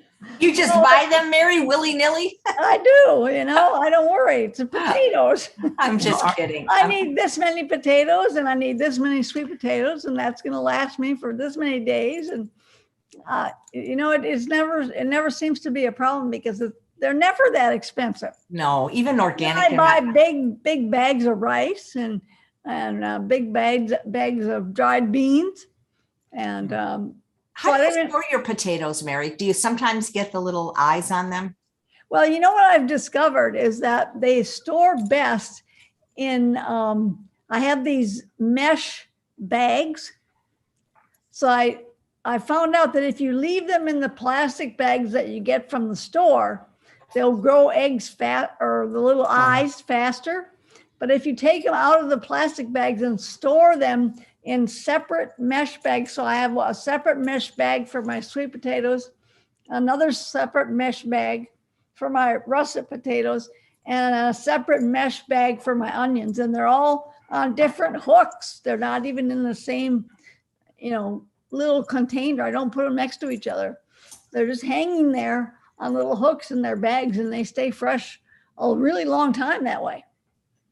But if I forget and I leave them in the plastic bag that I bought them from in the store, they don't last as long. Once you've cooked them, and I'm guessing you bake them or roast them, and then you probably refrigerate them, how long would you estimate they last after that? Oh, probably 3 or 4 days. And what I've learned is that, especially with white potatoes, that if you're going to cook them, and I cook up a lot of the little fingerling potatoes and the small potatoes, and we like those for snacks. If you cook them ahead of time and then want to save them, make sure that you dry them out on a paper towel before you store them. And then when you store them in a container in your refrigerator, make sure you put a paper towel underneath the potatoes when you're storing them, because potatoes tend to leak moisture if you don't have a nice absorbent medium underneath them when you put them in the refrigerator. And then they'll stay fresh for 3 or 4 days in the refrigerator. Nice. Do you ever freeze them? I sometimes, I make desserts with things like Hannah yams and frosting. So I sometimes freeze them, not to eat like as potatoes, but for use in recipes. Well, I don't freeze ones that I've already cooked, but I do buy frozen hashed potato chunks. They're just peeled and cubed potatoes. And I like to add those to soups. I use them in my pea soup. I use them in my potato soups. And so those kind of frozen potatoes I use, but I don't think I've ever frozen. We eat them too fast. So I don't think I ever freeze them after we cook them. Nice. The potato, we've been eating a lot of potatoes. Even at lunchtime, we'll make our whole lunch potatoes. Mary will just boil I just cook up a bunch of potatoes. And they are so satisfying. If you just stop and think about it, you feel so good after you eat one, and it lasts for an awful long time. So we've been doing that for our entire lunch. We'll get some. We'll probably do that again today. It sounds pretty good. Yeah, okay. But we have certain types of low-fat dressings that we use, or we'll use a hummus that has no added oil in it, which you could buy in the store. There are various things you can do. Sometimes I'll make your own. Take some type of sauce, like sriracha sauce or A1 steak sauce, or and then they're really good with mustard. Yeah, and put those with the potatoes. I like barbecue sauce on my russet. Oh yeah. That's my favorite to dip the fries in.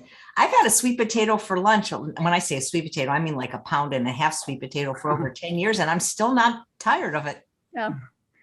Yeah, that's the truth. And AJ, I think back about when we first met you, and the struggles you were having with a lot of things, but your weight also, and how things have changed for you just over the years. And it's been many, many years that you've had control of this situation.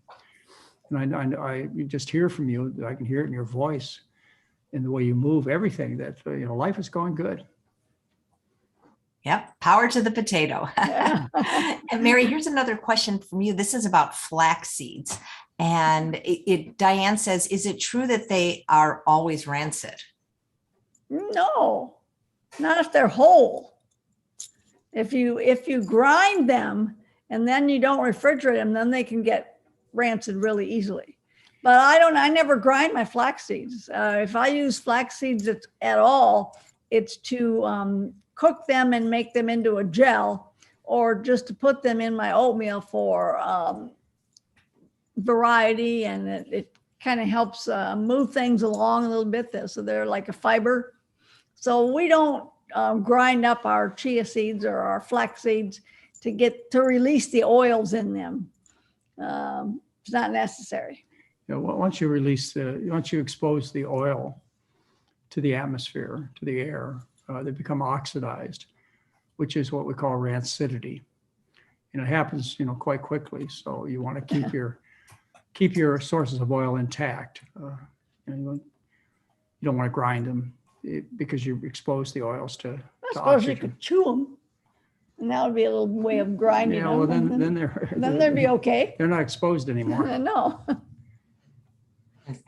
Dr. McDougall, that somebody is asking if your program is only online or if it's ever in person. No, we don't do any weight-loss program. We don't do any more in-person programs.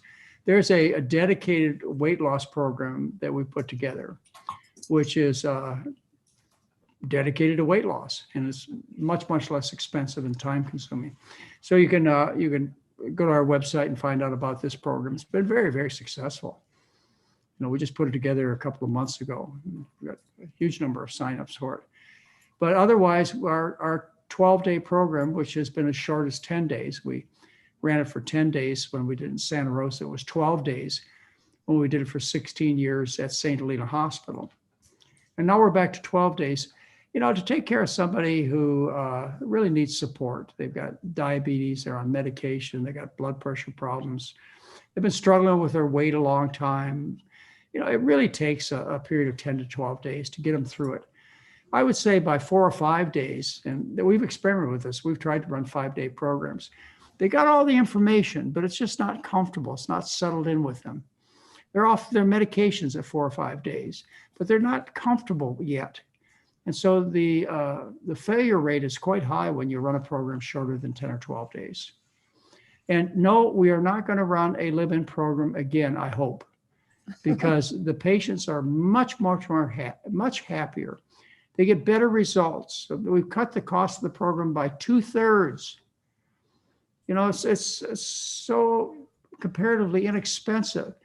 Our support staff comes into your home. Our medical doctor comes into your home through the internet and takes care of you. When you have to fly all the way across the country, take a plane, take a car. And then when you get done, you have to go home and start cooking all this food that you're unfamiliar with. And in the online program, you learn how to cook it as you go. So it's much easier for people. At the live-in program, we have expert chefs prepare your food. You just sit down and eat, but that's only one kind of education. What you really want to do is have the education that's long-term. And our staff feels the same way. I think we'd have a rebellion from the other experts that work on our program if we ever did a live-in program again. They're tired of traveling. They just love the fact. And I'll tell you something else, AJ, is that even though it wouldn't seem that way, the interpersonal relationships are much better over the internet. We have a way of talking to people that is much more personal. We get better information from them. They feel that they know us better when we have this kind of interaction over the internet. It's just them. It's not this whole resort hotel with staff and other participants. It's just them that we're focusing on, and they get that kind of feeling when they do an internet program. So I sure hope we don't run back. But I'll tell you what we're thinking about doing. Should I tell them? Sure. Okay. Well, we live off the Willamette River, and a ship. What was the sea something? Sea Lion. Sea Lion. Okay, was here yesterday, and it comes every weekend. It's a National Geographic ship. And we took that ship at least once, if not twice, to Alaska. Twice. Yeah.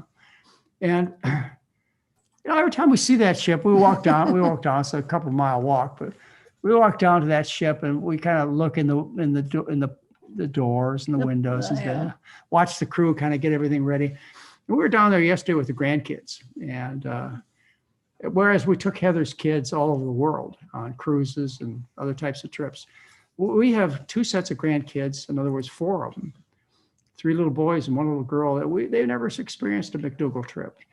And so for the first time since we stopped doing adventure trips, which was probably 10 years ago, for the first time we thought about putting together a trip. And probably Alaska will be where we go. And it'll be fun. I mean, before the ice all disappears, we would have one more chance of seeing it. I wish I was joking. And so we've been thinking about that. The first time we closed the McDougall Adventure business down, shut it down. 2016. It was that when it was 2016. And we closed the corporation, the whole business. And we were never going to do another trip again. But just the idea of getting back together with you folks and having that kind of fun together and having a chance to show our families. Again, we'd take 8 cabins, just our family, 8 cabins. There aren't that many cabins on the ship. I think they hold 60 people. 60 people, yeah. So we used to sell out in 24 hours when we would now stay at one of our adventure trips. So next time that we announce it, if you want to go, I'd encourage you to sign up right away. Anyway, we were just, because the grandkids was over, because the ship was ship right was here, there, yeah. about 300 yards from our home. We actually had a thought about running another trip, and we've also considered running another weekend, an advanced study weekend here in Portland, because we live in downtown Portland, and as a result, we're surrounded by hotels. I mean, we could just walk next door and run one of these programs, or we could invite you all over to our house. Yeah, we used to do that. Don't think they'd fit. Yeah, probably not. But you remember we used to do that when we ran our Costa Rica trips. We'd have 3 or 4 nights where everybody that was on the trip would come up and spend the evening with us. We're at the home we stayed at, up on the hill. Oh, up on the hill, yeah. Oh, So- sure. Okay, when we were at Alcatel. Yeah. Yeah. Okay. We would we rented this large home because we had the whole family with us, and it was a large living room. And so what we did is we say we had 130, 40, 50 people on each trip. And we split them into 4 different groups, and every evening they would be taken by the bus up to the home we stayed in, and we have a little cocktail party without alcohol. But it gave us a chance to kind of talk to people in a little bit different setting. It was nice. So we're not going to have everybody over to our house, huh? No, but we could have a separate room in the hotel next door that we could have a little All right. private meeting room. All right. Well, you won't get to see how Mary and I really live, but I think you'd like it. We live. We can point our finger and say, we live right there. We live really nice, and it's not lavish, but it's very comfortable, and we're happy. And it was a nice place to go when the wildfires cleaned out the attic for us and took care of all our transportation problems. I love your attitude. Well, you're close to water now, so. That's Well, right. I really had to do that, AJ, because we lost everything material. I mean, except for 1 computer and 1 iPhone. Mary didn't even have her glasses. We got out of the house 5 minutes before the house was destroyed. So we lost all our material possessions, and I could have dwelled on that, but I didn't. The attitude I took was, how many people get a chance to start their life over when they're 70 years old? And every day I would get emails from people who had far, far worse problems than we did. Our problem was just money. We lost a ton of money. Well, if the problem can be solved by money, it's not a problem. Think about it. If you can solve your problems with money, it's not a problem. But so many people, I've known billionaires in my lifetime. I've taken care of people who've owned the largest supermarket chain in the country, people who set up the biggest internet business in the country. They were my patients. But they had problems like prostate cancer and heart disease. You can't solve these problems with money. If you can solve it with money, it's not a problem. I guarantee you. Live by that rule. That's a good one. Thank you. Mary, how did you, I mean, if you wear glasses, what did you do? I mean, Oh, that was It was really tough. she was blind. I Blind. I had to get reading glasses, that you can buy in the store, and it worked for one of my eyes. So I could use one of my eyes to see up close, and that was about it. I was virtually blind in the other eye For 3 weeks, she couldn't see. until I got glasses. And interestingly enough, all of the buildings around the place where we go for our glasses, which was kind of in our neighborhood, the whole place, I mean, the high school that the boys went to and everything around there, the whole thing burned down, except for the grocery store and the glasses place that was next to it. So we went back there and ordered our glasses and got those before we left for Portland. wow, that must have been tough, but It it was. must have been an adventure. It was an adventure, that's for sure. You guys have the best attitude. Well, one of the things I miss most is I spent 40 years collecting scientific research, and I had file cabinets in my basement just loaded with these research papers that are unreplaceable. And so those are all gone. And plus, all my tapes, my videotapes, my television shows, my appearances on Larry King, all of the presentations that I did for 15 years traveling around the country, trying to tell people about our program, articles from the New York Times, they were all destroyed. I'll never be able to get that back again. And these things would be nice to have just as a memory, if not for publicizing what we did in the past, but it's gone. Once in a while, like this morning, I was looking up, I looked up the time Jay Leno did the joke about the McDougalls, on the Tonight Show. Well, I still have that tape, by the way. I'll play it someday. I think Heather has it. It was at the office when the fires burned us. But you can put in John McDougall and Jay Leno, and it talks about the night Jay Leno did a skit on Dr. McDougall, the fat you eat is the fat you wear. Anyway, he did that. But those things are gone. The time I challenged Neil Cavoto, a pretty sick guy at those times, multiple sclerosis and obesity. I was on his show, and he was talking about the hamburger bill. And I said to him, I told him right there, I said, it's a bill that wouldn't allow you to take the food industry to task, the hamburger bill. And I said, why would you want to go against a bill that allowed people to get some redemption? I said, even you, Neil, as smart as you are, you can't even save yourself. He didn't like that. Anyway, I think I still have that tape too. Do you? I think all those tapes were in. They were in the office. They were in the office. The hotel that the office was in did not burn down either. So yeah, so we had some stuff stored there, but most of my memorabilia, the newspaper articles, the magazine articles, the TV shows. My 26 years on Lifestyle Magazine as the co-host was lost. My 6 years of a show called McDougall MD, which played to 95% of the households in the world. All those shows were lost. But I actually got some of those back. Well, you'll have to do a new show. When I Googled Jay Leno, Dr. McDougall, the link, it's not showing it anymore. I don't think it's active. But it talks about it though.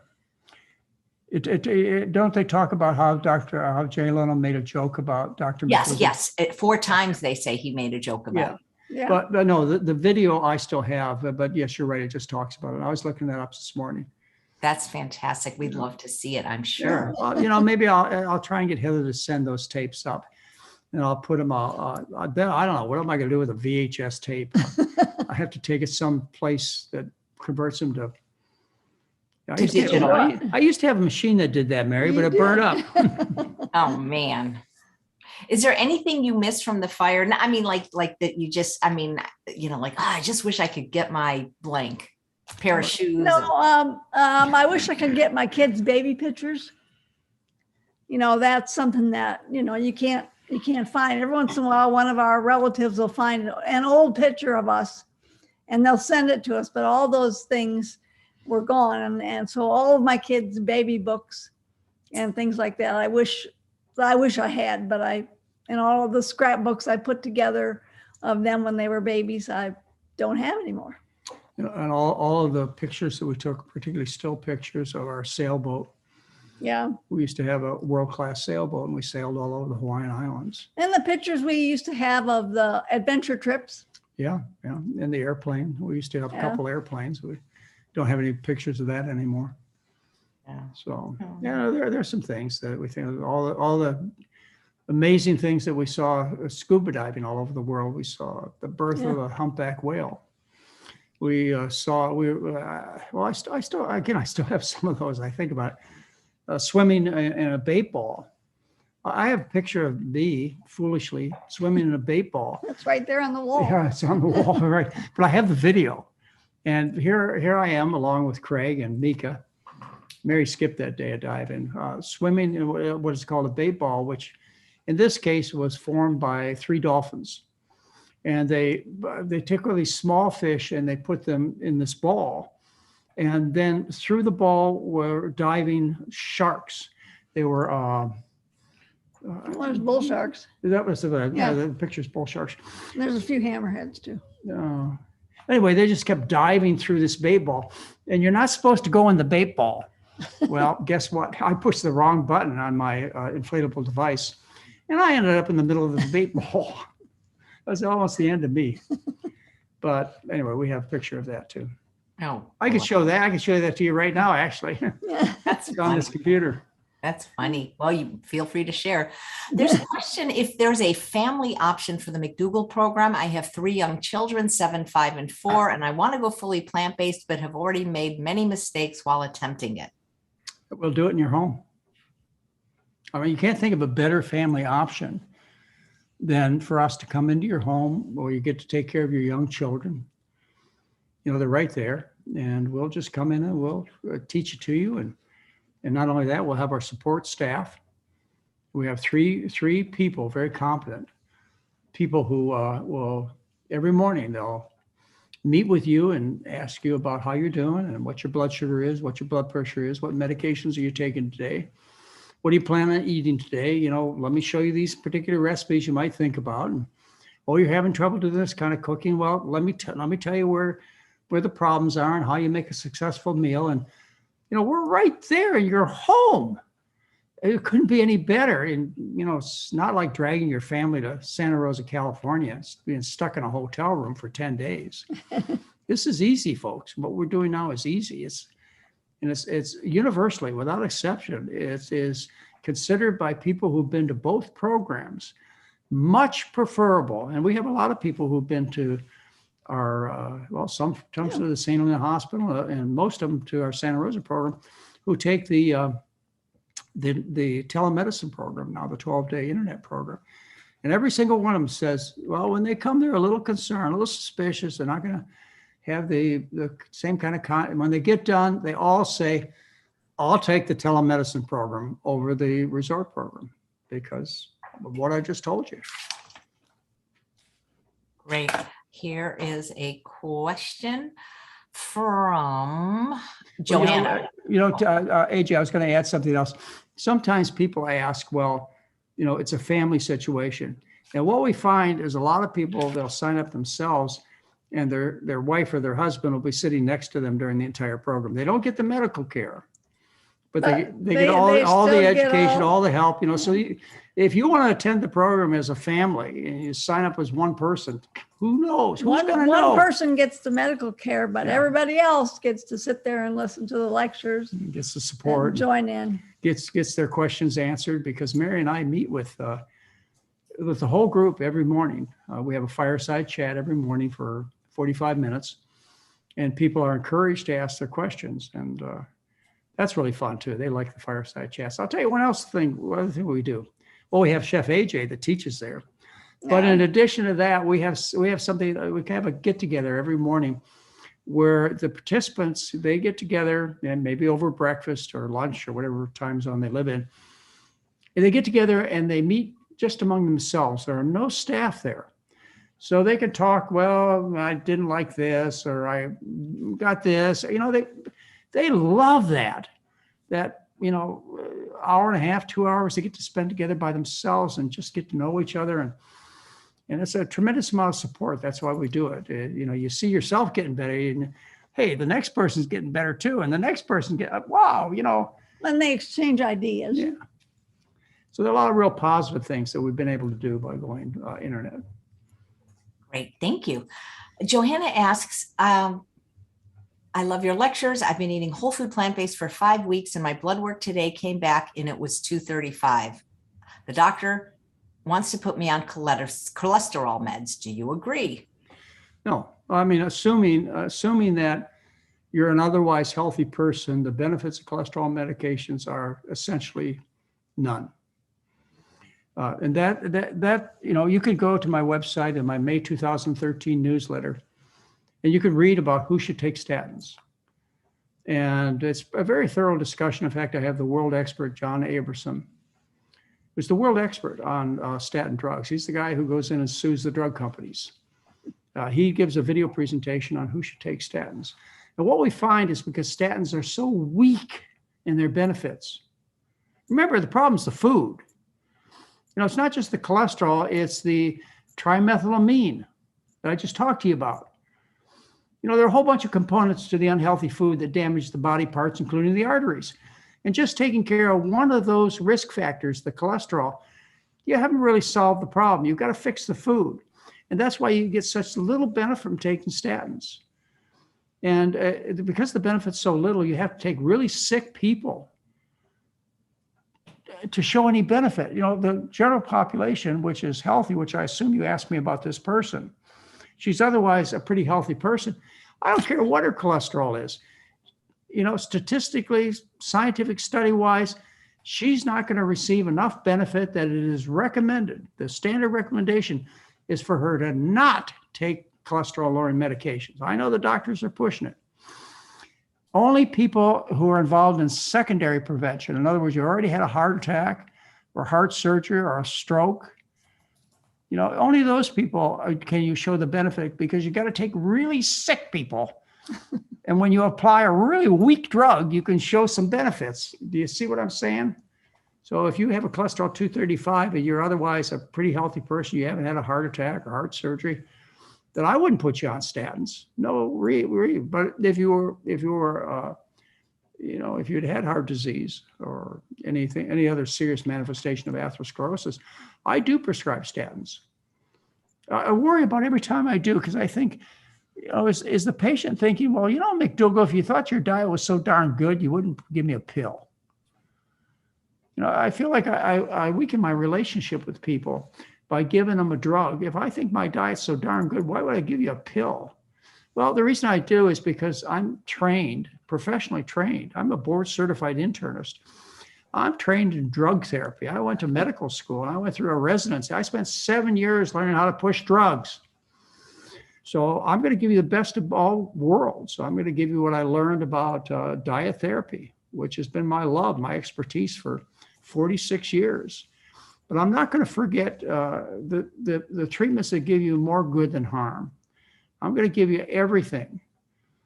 And I hope what I recommend in terms of diet doesn't get in the way. And I never have that I know of, start a situation where I don't give you a medication that would do you more good than harm because I'm a plant food doctor. I don't want to do that.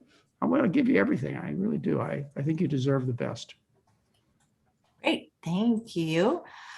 So Kathy says, did one of your slides say that eggs have choline, which is important for brain development? And did you refute that? My daughter just texted me a picture of my 11-month-old granddaughter eating eggs this morning. Right. Well, you see, again, eggs are loaded with choline. They're one of the most, in fact, they're the highest choline contained concentrated food. And you need choline. You absolutely need choline. And it's important for the nervous system development. And of course, when you talk about children and their brain development, you really touch a personal nerve. And so the egg industry, the egg board, the Egg Nutrition Council, the ones that make sure that the industry is profitable, they take and they do unique positioning. They say, well, see, you need choline, and eggs have the most amount of choline in them. Well, you get plenty of choline from beans and wheat and all kinds of vegetable food. Choline deficiency is essentially never a problem. We don't never test for choline when we examine patients, because any diet, even if you're starving for a week, you don't run into choline deficiency. You just can't miss. But the egg industry takes this unique quality about eggs, high in choline, and says, well, you need it for your brains, but you get it safe. They don't bother telling you get it safer from grains and legumes. Why would you eat something that causes constipation in a little child, causes children to develop type 1 diabetes, causes the kid to suffer severe allergies, causes the kid to be overweight or obese? Why would you give them a food that causes all this sickness just for choline, which you can get so easily from foods that cause the child to be healthy? Besides, you should feed a child breast milk. That's what children eat, babies, breast milk, till they're 6 months of age. And then at 6 months of age, they develop teeth. And they develop coordination so they can reach out and grab food. And they grab the food from mother's hand. So whatever you have in your hand, Mom, that child's going to eat. This is what happens. And so from 6 months of age to 2 years of age, the children should be on a combination of breast milk. Before 6 months, it's exclusively breast milk, no water, nothing else. But as of 6 months of age, when they develop the teeth and the coordination, you add solid food. And then by 2 years of age, they're just fine to give up the breast milk. And many children wean earlier than that, but we don't recommend it in general until they're 2 years of age.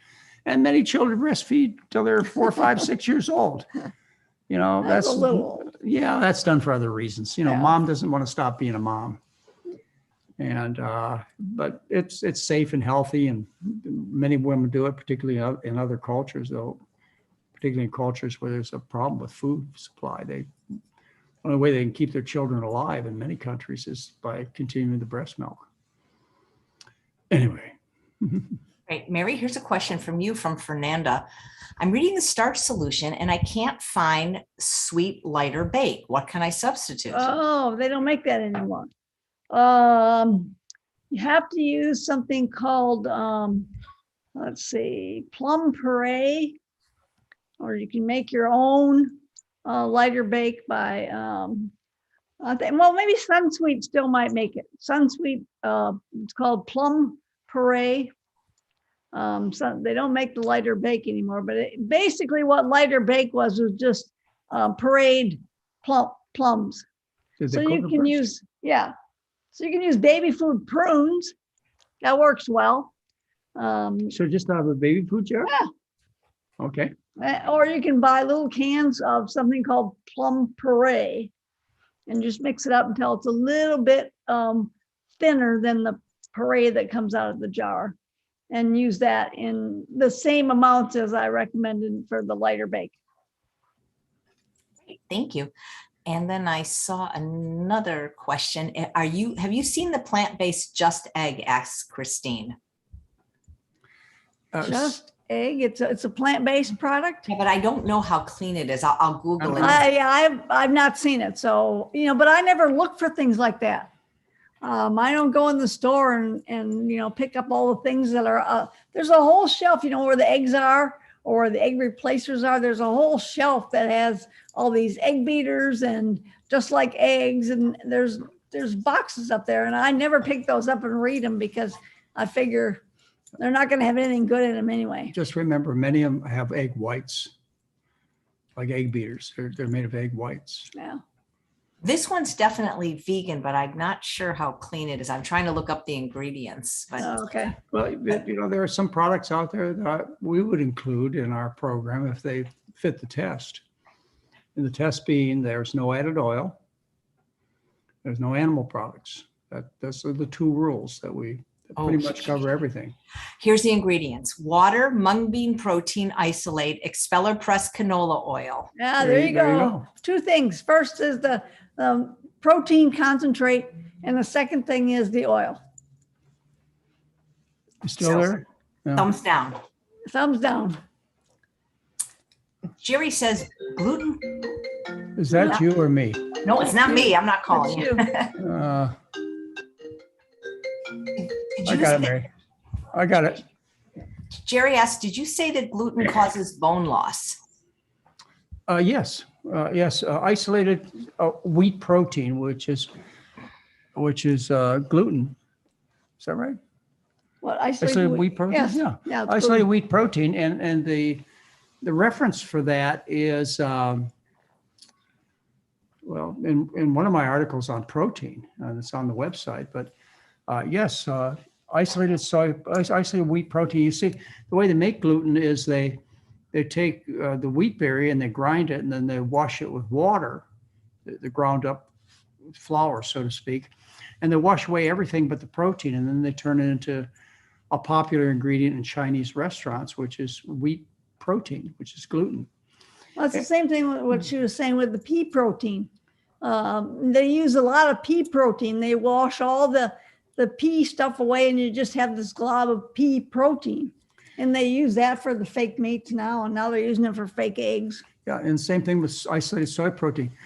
Definitely, the research shows that these isolated vegetable proteins cause loss of calcium.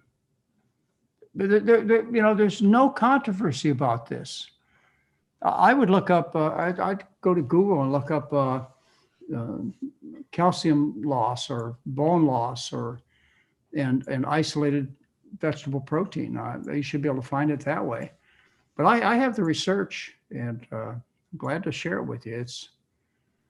There's nobody who says differently. These vegetable proteins, although they're less toxic than animal proteins, when you turn it into isolated, and that's the key thing, isolated, concentrated, the protein, it has negative effects on the kidneys and the bones and the liver. Yep. Judy says, did you say soy was bad for osteoporosis? Isolated soy protein, I said, causes calcium loss. But as far as soybeans, tofu, we don't necessarily encourage, but we don't discourage people from eating traditional soy foods like miso and tempeh and soy milk and tofu. These are things people have been consuming for 5,000 years in Asia that are made in their kitchens by grinding, by filtering, by precipitating. Thank you very much. Precipitating. That's how you make tofu. Anyway, they've been making this for 5,000 years by really simple processes. But that's different than taking isolated soy protein, mixing it with isolated wheat protein, throwing in some eggs and some milk products, and turning it into Boca burgers or hot dogs. Well, the way they do that is they take this conglomerate of this bucket of chemicals, a few chemicals, isolated soy protein and little milk ingredients, little egg ingredients, and they put them together in these vats, and then they take them into machinery that's used to make industrial materials like fiberboard. And with increased heats and pressures, they turn these into things that look like meat. This is not good for you. This is not food. These are man-made concoctions is what they are. Don't eat them. Well, see, people think that since they're not from an animal, that then they're okay.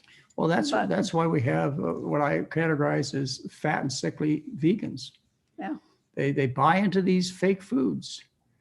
And so they eat a lot of fattening food like vegan cheesecake, and vegan cheese, and 90% fat. The fat you eat's the fat you wear.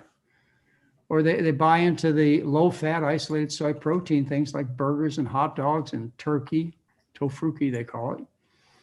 And they take in the high amounts of, okay, you can have a little bit of this. The body's tough. But when this is a major part of your meal, you don't expect to be healthy, ladies and gentlemen. You're not eating nature-made food. You're eating man-made food. It's not going to do you the good that you were looking for. Oh, yes, it's good for the animals. That's important. And oh, yes, it's probably a little better for the environment. Oh, yeah, that's important. But when it comes to your health, you're just trading one set of problems for the next. Don't eat this stuff. Oh, it's good transition food, people tell me. Oh, I want to become a vegetarian, a vegan, but it's so hard. If you just give me some fake food, give me some fake burgers, some fake hot dogs, some fake cheese, then I'll make the transition easier. Come on now, don't be reasonable. Well, if you ask me for help and you want to get rid of your problems, I'm not going to put you through any transition period. You're going to make the adjustment, and that's why we run a 12-day program. It takes about 4 days. I tell people when they start the program, on Friday night, I say by Tuesday, you're going to feel very comfortable about everything that's going on. You'll like the food. You'll feel good about being off your supplements and your medications. And you'll see you have hope in the future. It takes from Tuesday to Friday. Let's see, that's Saturday, Sunday, Monday, 4 days. That's how long it takes to transition. That may be uncomfortable. It's uncomfortable for you and our staff. We know that you're having a tough time, but we're there to help you. But after the 4th day, you got it. And then the rest of the next days are just gravy. That's a bad analogy. No, Yeah. We make good gravy. Oh, we make healthy. It's healthy gravy. It's golden brown gravy that Mary makes. So that's why we run a 12-day program. We can do it in 10. I did it for 18 years. In Santa Rosa, we ran a 10-day program. But why did we choose a 12-day? Because 12 days, the extra 2 days is really important. We pushed hard to do it in 10 days. Well, somebody says, but I don't like to cook, and my daughter likes soy hot dogs and vegan chicken nuggets. You know what? I used to like pepperoni pizza. What can I say? What I say is no. I used to like cigarettes and whiskey too, but I say no. You got to realize that these bad habits happen for a reason. You find other things that your children like, and you promote those things instead of the soy hot dogs and was the question about kids? Yeah. Well, you know what? You're the parent. If you have little kids like under 5 years of age, what you do is you open the cupboard and the cheese whizzes aren't there. Instead, there are, corn chips. And what does the kid do? Screams and hollers, falls on the floor, beats his head against the floor for 10 minutes. But you're the parent. If you don't have control of the situation when it comes to something like the food, what do you think the rest of your relationship is going to be? Wait till they're teenagers. You've just begun to have problems, lady, gentlemen. You're the boss when they're 5. They're just babies. They're little kids. Now, when they get to be 6, 8, 10, 12 years old, it's a different situation. They have friends that they can come over and eat their food in their house, and they have lots of exposures and pressure. Then you have to educate them. You have to talk to them about animal rights. You take them to see a cow, and you see, well, pretty eyes the cow has. You want to eat that? You talk to them about some of the things that are bothering them, like the constipation, the stomach pains. The kids have headaches and arthritis even at that age. And then when they get to be teenagers, you really got some leverage there, because teenagers these days are very interested in the environment, and they're really interested in animal rights. But I remember being a teenager, and I'll tell you, if I had a pimple on my face, I didn't want to go to school. And I made sure every hair was in place. I didn't want to go to school. My personal appearance was so important at those years. I mean, you do anything to look good. So you tell the kids, hey, look, your greasy skin, your pimples, and your fatness, and your gray coloration of your skin, and and being last on the track team. Yeah, and the way you stink. Oh my God. Johnny in school smelled bad. Remember that? Well, he smelled bad because of what he's eating. Everybody laughed at him. Kids like to avoid ridicule. So tell them, look, the major cause of ridicule is the food you eat. That's why you're not the star on the track team. It's because of the way you eat. You want to be the star on the track team? You want everybody to look up to you? Then eat the food that Carl Lewis ate to set the world record on the 100-meter dash. He ate the McDougall diet. You remember Carl Lewis, don't you?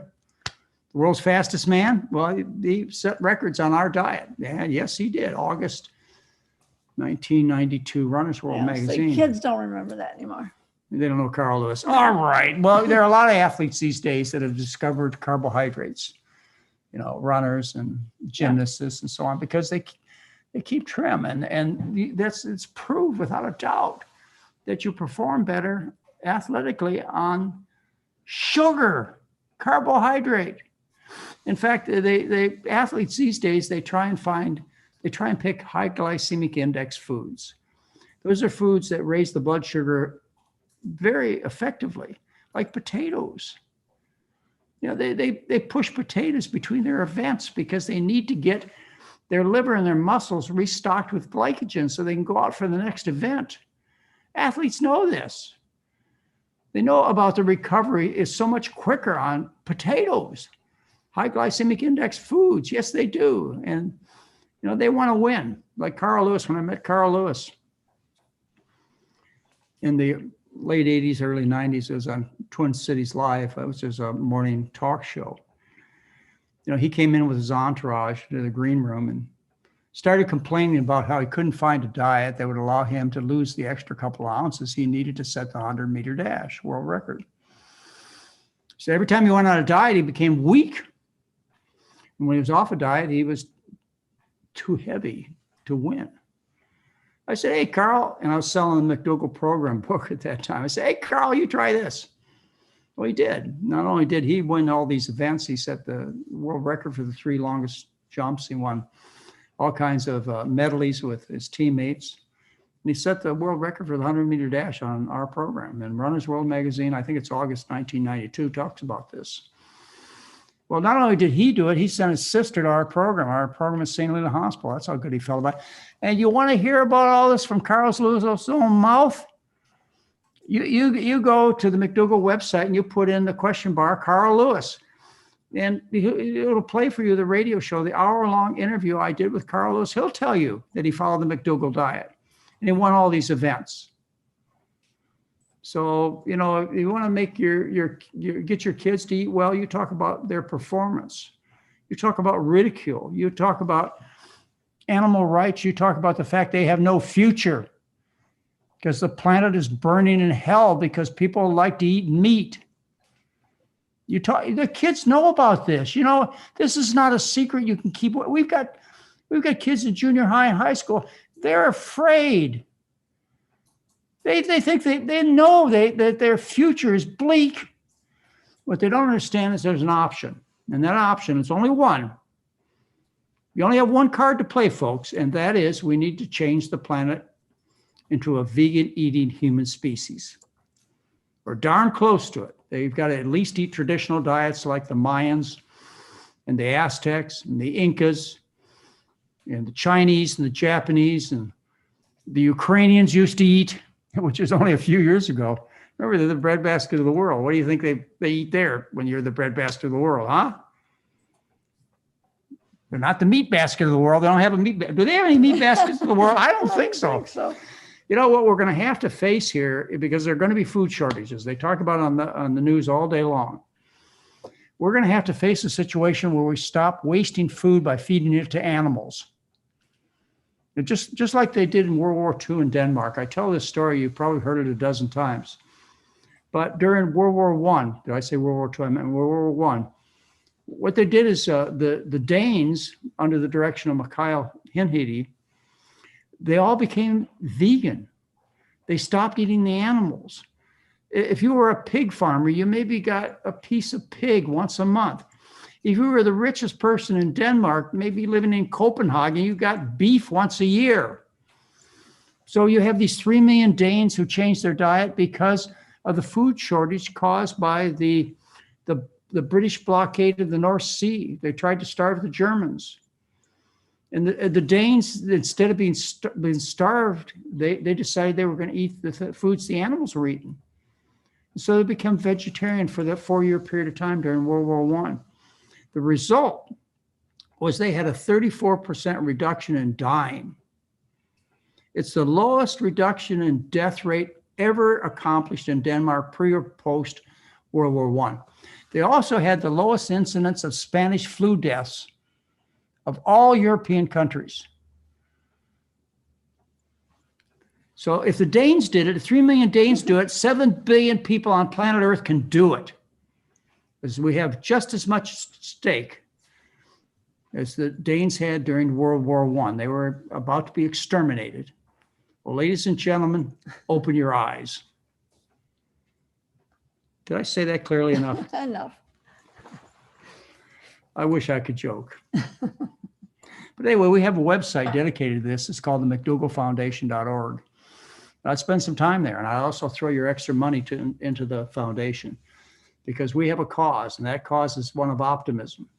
And that is that we have a card to play, and we're going to play it. And that card is to change the way people eat on this planet. You say, we'll never do it. Well, you know what? If I don't try, we'll never do it. But if I try, I might. Maybe the chance is 1 in a million, maybe less. But I'm still going to try. I'm never going to be in a situation where my grandkids look back and they say, Grandpa, why didn't you try harder? They'll at least know I tried. And your grandkids ought to know the same thing, that you tried. And so therefore, you need to go out and carry the message to everybody you know. I don't care what your talent is, whether it's writing, whether you're a musician or an artist, whether you're a scientist, whether you're a teacher. You have an obligation because you know the difference. Those who know must act. There's no time to waste. We better stop this. Let's go on to another question. Okay, great. Thank you. Where did it go? Barbara says, my triglycerides rose significantly after I started on the Starch Solution. Is this caused by the potatoes or something else? I did not eat potatoes or rice before. Yeah, it's caused by the diet. Now, in our examination of 1,703 people, the triglyceride levels remained the same as pre-diet. Well, we had some people who started with high triglycerides that are really high as 300 or 500 milligrams per deciliter, occasionally as high as 800 or 1,000 milligrams per deciliter. And their triglycerides came down. But as far as the overall group, as far as the average person, your triglycerides go up a little bit. So it balanced out so that our overall results of the triglycerides stay the same. They're supposed to go up. Many of you came to the program on carbohydrate deficient diets. Once the body gets these carbohydrates, it takes some of them, and in the liver, what it does is, well, throughout the whole cardiovascular system in the liver, it takes some of these sugars and turns them into fat. Body's not very good at that, but it does a little bit. Anyway, your triglycerides will go up if you eat the type of diet we recommend, but they still stay in normal range. Well, don't they also go up if you lose weight? They go up if you lose weight too. The fat comes out of the body fat. They go up for that reason. And they go up if you eat, particularly high if you eat sugar, white sugar, or even fruit or fruit juice. And so one of the things that I tell people who are worried about the triglycerides, first of all, I tell them, regardless of what you do, it's going to level itself off in about 4 months. And that may be after the period of time you lose the weight. Exercise will lower those triglycerides. Don't eat fruit juice, table sugars. Don't do that if you're worried about the numbers. But in truth, triglycerides are a very weak risk factor. There's very little association between triglycerides and any poor health condition. Until you get triglycerides that are really high, and my record for a patient is triglyceride levels, well, let me tell you, normal is less than 200 with most labs. I had a guy who had a triglyceride level of 5,558. And in 12 days, we dropped his triglycerides to 900. If you have triglycerides that high, that fat in the blood, it's like cream in your bloodstream. And you sludge the blood so severely that you can get pancreatitis and die. But that's the extreme condition. If you run a triglyceride that went up on the McDougall diet, say it went up from 120 to 180, you're still in the normal range. Say it went up from 180 to 250 or 350. Big deal. You know, big deal. It ain't no problem. So give it some time. Get rid of the simple sugars. Get rid of the fruit juice. Go for a walk. You'll be okay. Right. So Dr. McDougall, remember the question from Pam about not liking to cook and her daughter liking the soy hot dogs and the vegan chicken nuggets. She said, would eating these be worse than just eating the animal? Come on, don't ask me that. Would you rather be shot or hung? Exactly. Probably, I don't know, not neither really. Yeah. You know, I mean, really, ladies and gentlemen. Well, yeah, you'd save the animals. I mean, how important? But you know, you're not doing your child any good. You know, you're not doing the animals the harm, but your child is getting still all the fat and the excess protein. The lack of fiber. And the lack of fiber from the fake foods. You're feeding the child a concoction of chemicals. How much do you like your grandchild? Or your child. How much do you like your child? To give them a diet that's 25% better? Well, you see, the problem is they don't want the kids to get mad at them. Oh, yeah, that's right. The kid's in control. I got it. Oh, I got it. The kid runs the family. I understand. Yeah. You got a problem. You really have a problem if your children are running the family. And you know what I'm talking about, especially those of you who have been parents. You can't let the kids run the family. Who's in charge? You better get it straightened out because pretty soon they'll be teenagers and they'll have car keys. And you're gonna, if you didn't get control when they were 4 and 5 years old, wait till they're 15, 16, and 18. You can get an air fryer and make fried potatoes and fried cauliflower and all these things that are, you know, supposedly friendly to kids, that they like these fried finger foods. I'm glad I keep you here, man. You can make them all in the air fryer. After I admonished this poor lady, the real answer and the kind answer and the correct answer, you listen to Mary, she's telling, make kids the things they already like. There've got to be some things like cold cereals or hot cereals or look at spaghetti. this weekend. We had grandkids over and I had to figure out, well, what could I make for dinner that I knew the kids would eat? Yeah. So I chose this creamy Bangkok noodles. And I figured, well, the kids will eat that because they like the noodles. And you know, both of my grandkids, the youngest one, he was 6 and he ate the noodles. And he says, oh, I like this. Yeah, And so and it had pieces, little chunks of tofu in it, and they liked that. And so you find things, and like my split pea soup has always been a favorite with the grandkids. So I know I can always make that. So you find things that they like, and then even though they eat them 5 days in a row, it's no big deal. Just make the things that they like. And there's nothing like a few hours of hunger to make them very interested in whatever you make. You know, that pretty soon, you know, after 6-8 hours of having no food, they'll say, Mom, what do you got? I'll eat anything. And they will. Yeah, if you don't have it in the house and there's nothing in the refrigerator, then they'll find something else to eat because they won't want to be hungry. It's so important that you raise your kids well. You know, that at 8 months of age, children fed the American diet have atherosclerosis development. And by 2 years of age, 100% of the children that were examined in a study in New Orleans had evidence of artery damage at 2 years of age. So we're not talking about something that's only going to happen when they get old. We're talking about problems now. Whether or not you develop certain kinds of cancer, like breast cancer, probably start early in life. I mean, how early? Well, you know, really early, like when you're a kid. So you're laying the groundwork for a miserable adulthood and the probability they won't experience old age. But what you're feeding them now, plus you're laying down habits. You know, if you can't establish good habits in your children when they're a few years old, what do you think they're going to do in their adulthood?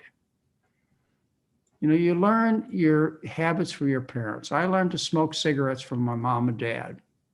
Okay? You know, you learn from your parents. I was never interested in exercise because my parents weren't. Anyway, you have a real responsibility as a parent to start these kids out in life with good habits.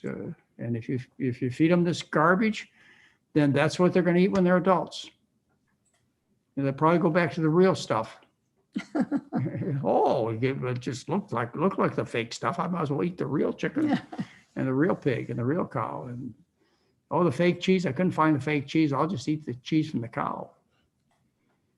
Anyway, thank you, Mary, for being kind. Okay. Mary, people are asking about the bags you mentioned that you store your food in. Where do you get them? I think I probably got them on Amazon, and you just look up mesh vegetable bags or mesh. Yeah, they're cotton, woven cotton, and they're bags with their like handles, and they're woven and they're made out of cotton, and they have big holes in them about this big, and they're just woven bags. And I nail hooks in the wall, and she hangs them in the laundry room. That's where we keep our potatoes, in the laundry room.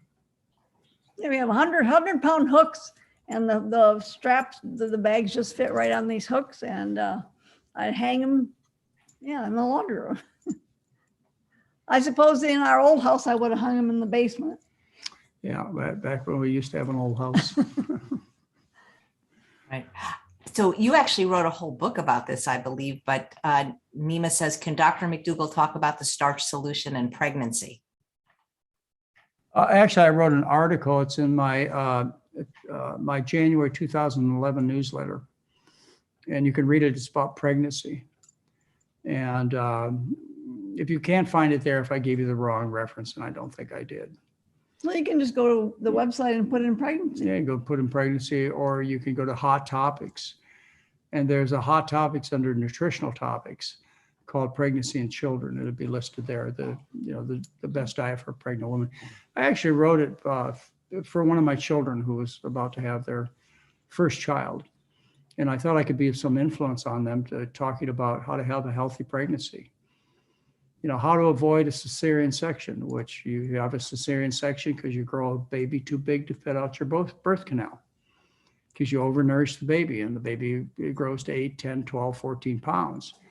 Well, your birth canal is only designed for a 5, 6, 7, 8-pound baby. You can't get a 14-pound baby out of a canal that's designed for a 7-pound baby. They just don't fit. So how do you get them out? Get them out through the belly. You know, and there I discuss gestational diabetes and eclampsia, preeclampsia and eclampsia, which are, can be fatal conditions. Eclampsia can be, where you get it from eating the wrong diet. You get kidney disease and high blood pressure and edema. You're really sick. I talk about morning sickness in this article. The body, this is a natural thing to have a repulsion to food. And morning sickness, by the way, it does not occur in societies where they eat a traditional diet, a starch-based diet. But on the American diet, the body's trying to protect this growing fetus. And so you have a revulsion to food, particularly animal foods. You can tolerate fruits and potatoes and stuff like that, but just the thought of these animal foods sends you into the bathroom vomiting. Greasy foods. Yeah. So, we talk about things like that. We talk about common things associated with pregnancy, such as constipation. That's the bane of pregnant women is, having constipation problems. And, anyway, it's a pretty complete article. I think it's my January 2011 newsletter. Did you look that up, AJ? No, you want me to look it up right now? I don't know. No, that's all right. I think I have it right. I'm trying to monitor the chats. Usually you get them all right. Roseanne says, did I hear you correctly, Dr. McDougall, that blood pressure is highest in the morning? Yeah, it is. It's highest in the morning. And you'd think that as the day went on, because of all the stresses, it would be highest in the afternoon. Until I read the research on it, where people actually looked at the variation of blood pressure throughout the day. And what they find is blood pressure is most elevated in the morning and goes down throughout the day. So that's maybe one reason we check the blood pressure in the morning is because that's when it's highest. Great. Someone's asking, would it be helpful if they added a green smoothie to their diet? And what do you think of superfoods like maca? Do you know what maca is? It's like a, is that the fermented? No, it's a powder. I really don't know much about it. I think it's a root. I think it's a root powder. Well, let me just give you a general statement. Is you do not improve the nutritional quality of a food by beating it 1,000 times with a steel blade. You change its physical qualities so that when you feed ground up food to people, their insulin levels rise higher. Their blood sugars drop lower. They end up taking in more calories than the natural food would give them. Their triglycerides go higher. You don't improve a fruit or a vegetable by smashing it 1,000 times with a steel blade. Don't do that. But I have to tell you, the human body is tough. It puts up with 2 packs of cigarettes, a third of a bottle of whiskey, and a hot dog wrapped in bacon. I've tested it. Most of you can tolerate smoothies without any trouble at all. But if you're asking whether or not it's a healthier food because you release all these nutrients, you don't need more nutrients, you got plenty of them. You're not improving the quality of your diet by grinding it up. Eat it whole. Doesn't that make sense? Nice. Thank you. Well, I agree with you for sure. I don't know what ARA is, but somebody's saying, are they wasting money on that? Maybe you could say what that is. And so Pam, the one that likes to feed her kids vegan meat analog, says, well, what do you do about cheese then? Do I have to answer that? You make a cheese sauce with potatoes or nuts, and you can do all kinds of things with nut milks and nut butters that are cheesy, and you can put that over broccoli, and you can actually make grilled cheese sandwiches and everything from this cashew-based cheese sauce. We have actually over the kitchen counter today. Mika made some. What is that? Oh, the kale chips with the nutritional yeast cheese on them. Yeah. So there's all kinds of things you can do. There's all kinds of hints on the website for making like macaroni and cheese and those kind of things that I have put out there for everybody. So you can go to the website and look for recipes on how to make cheese sauce. And you can either make it with potatoes or you can make it with cashews, and you add a little pimento for color, and it makes it, the right color. Well, these kale chips are outstanding. Yeah. I haven't had them in years. With our daughter-in-law nutritional yeast like sauce over them that taste cheesy also. Do you bake them in the oven or do you use your dehydrator? Dehydrator, yeah. Nice. I'd love to eat at your house sometime. You have to move up to Portland. Oh. Our meals are very simple as yours are, AJ. I was talking to Heather about this, and well, how did we get around to that conversation? I was telling about how, we'll eat just sweet potatoes or just baked potatoes and, some type of flavoring, usually over the top, of dressing or hummus that's oil-free. And I told her, I said that I really worry that people will be frightened away by the simplicity of the way we eat. And she says, Dad, that's not the case. On Instagram, people who are most successful, they eat the real simple foods like you do. And these are younger people. I mean, these are young, active people, Heather's age, which is 40s and 50s. So I got corrected. The people who do best on our program, they understand the simplicity part. And you get simple stuff. You know what you get for breakfast every day. And we're pretty much lunch and dinner are the same every day. And I can still remember when we lived in our old house, and Heather's kids were younger, and John and I would sit on this bench out on the street, and they would ride their scooters and on the bench out in front of our house on the street. And for a snack, I would do steamed broccolini, and I'd bring it outside on this tray. And they would stop by on their scooters and pick up a broccoli thing and eat it while they were playing. So you just find these simple things that they can munch on, that they can hold in their hand. And or I used to do it with beans too, green beans. Oh, yeah. And I'd bring them out there and we'd sit on this bench and they'd drive by on their scooters and come by and pick up a bean or a broccolini. Or so you just keep it really simple and you find things that they like. All of our kids have liked broccoli because they can pick it up with their fingers. And just like last night when we had noodles at Craig's house, Chloe, the 10-year-old, she had these piles of broccoli that she pulled out of her noodle soup because she didn't want to eat it with her noodles. And then she ate the broccoli separate with her fingers. It's cute. It's a lot easier than trying to eat kale. It is, yeah. I think one of the things that you should be hearing of all of our conversations with our family is that's all they had for choice. If you put the junk in the house, that's what they're going to eat. They design these foods to be hyper attractive. And your kids are going to go for these hyper attractive foods that industry has designed to be that way.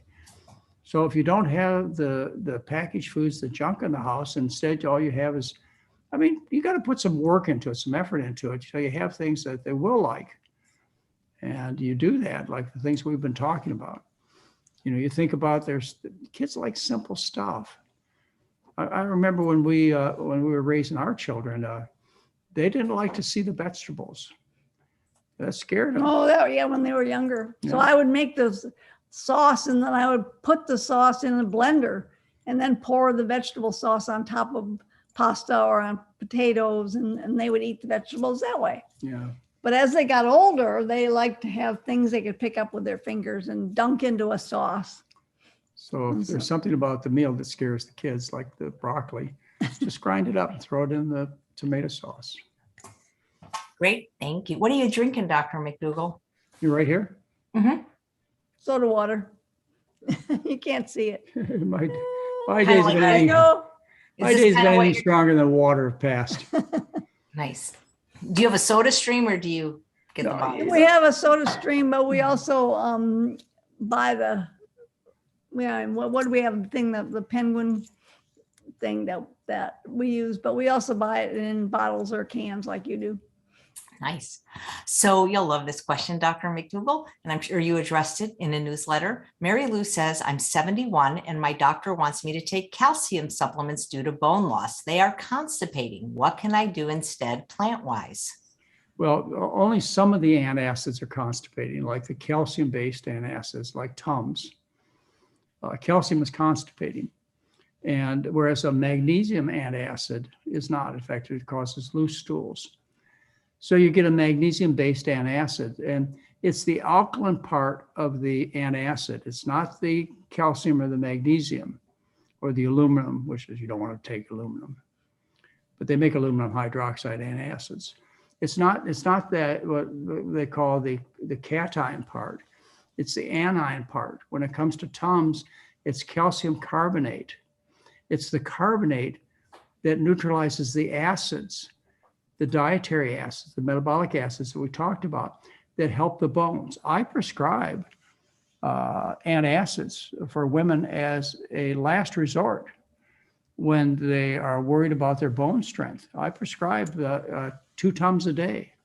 Now, if the Tums were constipated, I'd prescribe 2 magnesium-based, or maybe 1 Tums and 1 magnesium-based antacid, because it's the antacid part. The antacid neutralizes the acid.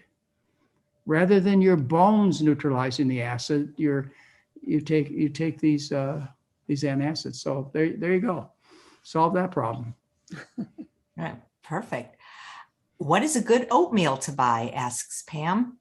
Oh, our favorite is Bob's Red Mill, but Quaker oats are fine, or any bulk oats if you like quick oats, then you can buy quick oats. They're fine, or you can buy whole rolled oats. That's what we have, is that rolled oats? Yeah. Yeah, we buy them in 25-pound bags. We buy, Bob's Red Mill, 25-pound bags, because we eat oatmeal every morning. Yeah, and it's, not only does it save me the trouble of carrying home oatmeal from the grocery store, but I think I get a better price on it. And so it works out really well You for don't us. have all the waste of all the extra All the bags. bags, either. yeah. So when you come to our house, we'll take you to our storage room, and you'll find right now you'll find 60 pounds of oatmeal in the storage room. I just got two 25-pound bags from the. And we got 25-pound bags of beans, and Yeah. I have a whole box full of dried green peas and big containers of pinto beans and white beans. Which brings us to the discussion of ordering from bulk stores. What is the place where Webstrom. Westrom where they we order from? But they're There are other ones too. Harmony something. So you should consider just for convenience and cost, but also have food available in case. Well, you can buy them from Amazon too. You can buy big bags of bulk things from Amazon, both beans and rice and oatmeal. Yeah, and we do it mostly for convenience, but there's something to be said about the world changing rapidly, and you being prepared for it. Well, I'd love to come to your home and shoot a live video. All these things you're talking about. Hey, well, AJ, you'd be very welcome. We were supposed to go to Portland in April, March. We didn't know about the pandemic. It was my 60th birthday, and it was our 25th wedding anniversary. And my husband had a lot of friends there. He grew up in Oregon, and then of course it got canceled. But I would just love to film your pantry and show your bags, and that would be really fun. So thank you. Well, I think you'd be very pleased about how we live. Like for example, this is a timely thing. Craig came over last night. Now you tell him the story, Mary. What? About how Craig came over. I was doing a show last night. I was doing the truth about. Oh, that was the day before. Yeah. Yeah, that was good. I mean, when you were up with with Dr. Clapper and the salmon recommender, Gio Espinosa. Did you ever find out if he really did publish the research? I could find no research. I could find no research with his name. I tell you, it was like being I would not want to have been in his position. Let me tell you, it was like, I felt like they were feeding him to the lions. I felt really. I mean, you weren't mean or anything, but I felt bad for him anyway, because I don't think he knew who he was up against. Well, you mean like when he asked the question, how do we define obesity? And he said, with a BMI. And I said, well, you could take off your clothes and look in the mirror. And I think he meant you were talking about him, even though I think you were talking. He was talking about the general population. That's but I can imagine he was absolutely offended because he was obviously obese. And he talked about his treatment of various conditions, particularly prostate problems.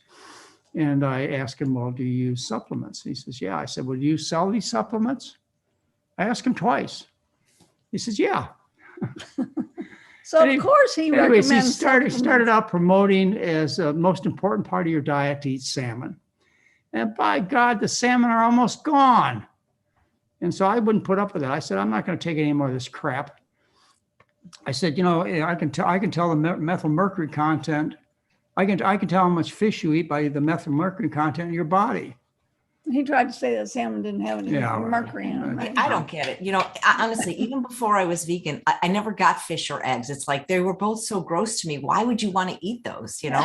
Well, anyway, if you want to watch that, it's probably going to be up on YouTube. Yeah, no, it's up there. They don't put it on YouTube. They put it on their website, and you can get what's called a free membership. You don't have to pay the $7 a month, and you can watch your lecture archived there. Well, anyway, was it yesterday? 2 days ago, I think. Yeah. Craig brought the kids over while he was doing his show. So the kids went in their bedroom. They have a bedroom. They have a bedroom here with bunk beds, and they went in there and played on their iPads. And so Craig and I went in our bedroom, and we just sat there. We have a couple of chairs in there and talked. And he commented on how comfortable we have it here. And we talked about our kitchen. He said, well, your kitchen is larger than our kitchen. And he lives in a huge house like we used to have. And he said, your dining room is bigger than our dining room. And, and we have a really nicely laid out place that gives us a lot of space. And it's, half the size of our old house. Just to summarize, he doesn't frequent our bedroom and did on this occasion. And he was amazed at how well Grandma and Grandpa live. for mom and dad. Is where his mom That and dad. is so funny. He just didn't imagine that, everything was clean and orderly and very functional and, neat. And, Like he thought maybe we couldn't take care of ourselves or yeah, something. we're not at that stage yet. I said, when you come into our home and, there's 2 weeks worth of dishes in the sink and it doesn't look like things have been cleaned in a month, and that's the time to put us in an assisted living place. That's when we need help. Right now, we really are doing extremely well and enjoying life tremendously. And he was impressed. You don't have to go into an assisted living. You can move in with me and I'll take Okay. AJ, thank you very much. Because at least I know what to feed you. So in assisted living, we can cook together. Yeah, absolutely. Dr. McDougall, by that stage, we won't even be cooking. Yeah, they're going to have to drag me to an assisted living facility. I'll tell you, I'm not giving up my freedom until I have to. Not easily. But you know what? It's unfortunate, or it's fortunate, or it's just natural. I mean, we're in our mid 70s. I'll be 75 at my next birthday, and Mary will be a little older than that on her next one. And you will be on the show on your 70th birthday, which is May 17th, a Tuesday. He's usually on Monday, but we already have that reserved. Dr. McDougall, I just want to play devil's advocate for a minute, because it's not that I disagree with you at all. But one thing that Dr. Espinoza did say is something I hear from pretty much every doctor, including plant-based doctors, because most of them don't have the luxury of the kind of practice you have. They're seeing sick patients like all the time. And he talked about this idea of meeting people where they are, that he can't necessarily move the needle that quickly and tell people to do what I say and what you say, 100% no oil vegan. What do you say to that? Well, the problem begins with the teacher. If he doesn't tell them the option, what chance do they have? So, I have to lay the blame at the physician. If all he teaches them is to take supplements and eat salmon, what are they going to learn? So, I have to admit that what Mary and I and the rest of the McDougall team, it's not for everybody. But for people who want the best, they want the greatest chance of looking good, feeling well, and functioning well, and being without drugs. We're the option. And one thing that our son Craig used to say when he had patients that come to his office, he said, I don't have to teach them how to cheat. They'll figure that one out all on their own. Yeah. So we teach them the best that we can possibly teach them, and they'll figure out how much they can do. Yeah, they'll do basically what you want to do. But if you don't set the bar at the best that you could possibly offer them, then if they do compromise, how are they even going to come close to better health? If they start out by teaching an unhealthy diet, what chance? They have no chance at all. If they do 80% of what we recommend, they get 80% of the benefits. So we teach them. Now, we're not here to run a popularity contest. We're here to it's like, okay, you got pneumonia. You're dying of pneumonia. Well, because the needle is really big to give you a full dose of penicillin, I'll just give you half a dose. How about that? If I just give you half a dose of penicillin, it's not likely to cure you, but you're going to feel better about the treatment. Well, I find that doctors recommend what they do, and so he can't recommend something higher than what he does. Oh, of course. You can't talk beyond your own dinner plate. That's the major problem with doctors. The last Heart Association meeting I went to, and I hear they haven't changed. They served roast beef and cheesecake. If that's what the highest of the medical profession are still eating, what chance do the patients have? And they don't have a chance. And anyway, things have to change. Hopefully they'll change from the top down, but they won't. They have to change from the bottom up. And I just have hope that we will change. I'm not going to go through that whole speech again, but the lady that keeps asking about the daughter eating fake meat, she's saying the daughter isn't a child, so I guess she doesn't have control over her anymore. Well, then all you can do is teach them the best you can and hope that they'll eventually will learn. And bring up things that may be important. Say it's a teenager. How you look is huge. If you have a face full of acne or oily skin, or you stink like a or being bunch overweight, of cheese, or you're overweight, yeah, or you can't perform athletically. You look ill. The way you move. Think about those things. And then, to be really appealing these days is to be a teenager who's vegan, who has concern about the planet and animal rights. That's what cool kids do. Not the kids that are not high performers, they don't perform well at the dinner table either. We have a question from Jen. If you're going to eat cold cereal, what's the best one to eat? Shredded wheat. How about that? Or grape nuts. When we travel, and it's been a while since we've traveled, of course. Oh, Cheerios aren't too bad. And there's lots of healthy cereals that are cold cereals. With Raisin Bran? Yeah.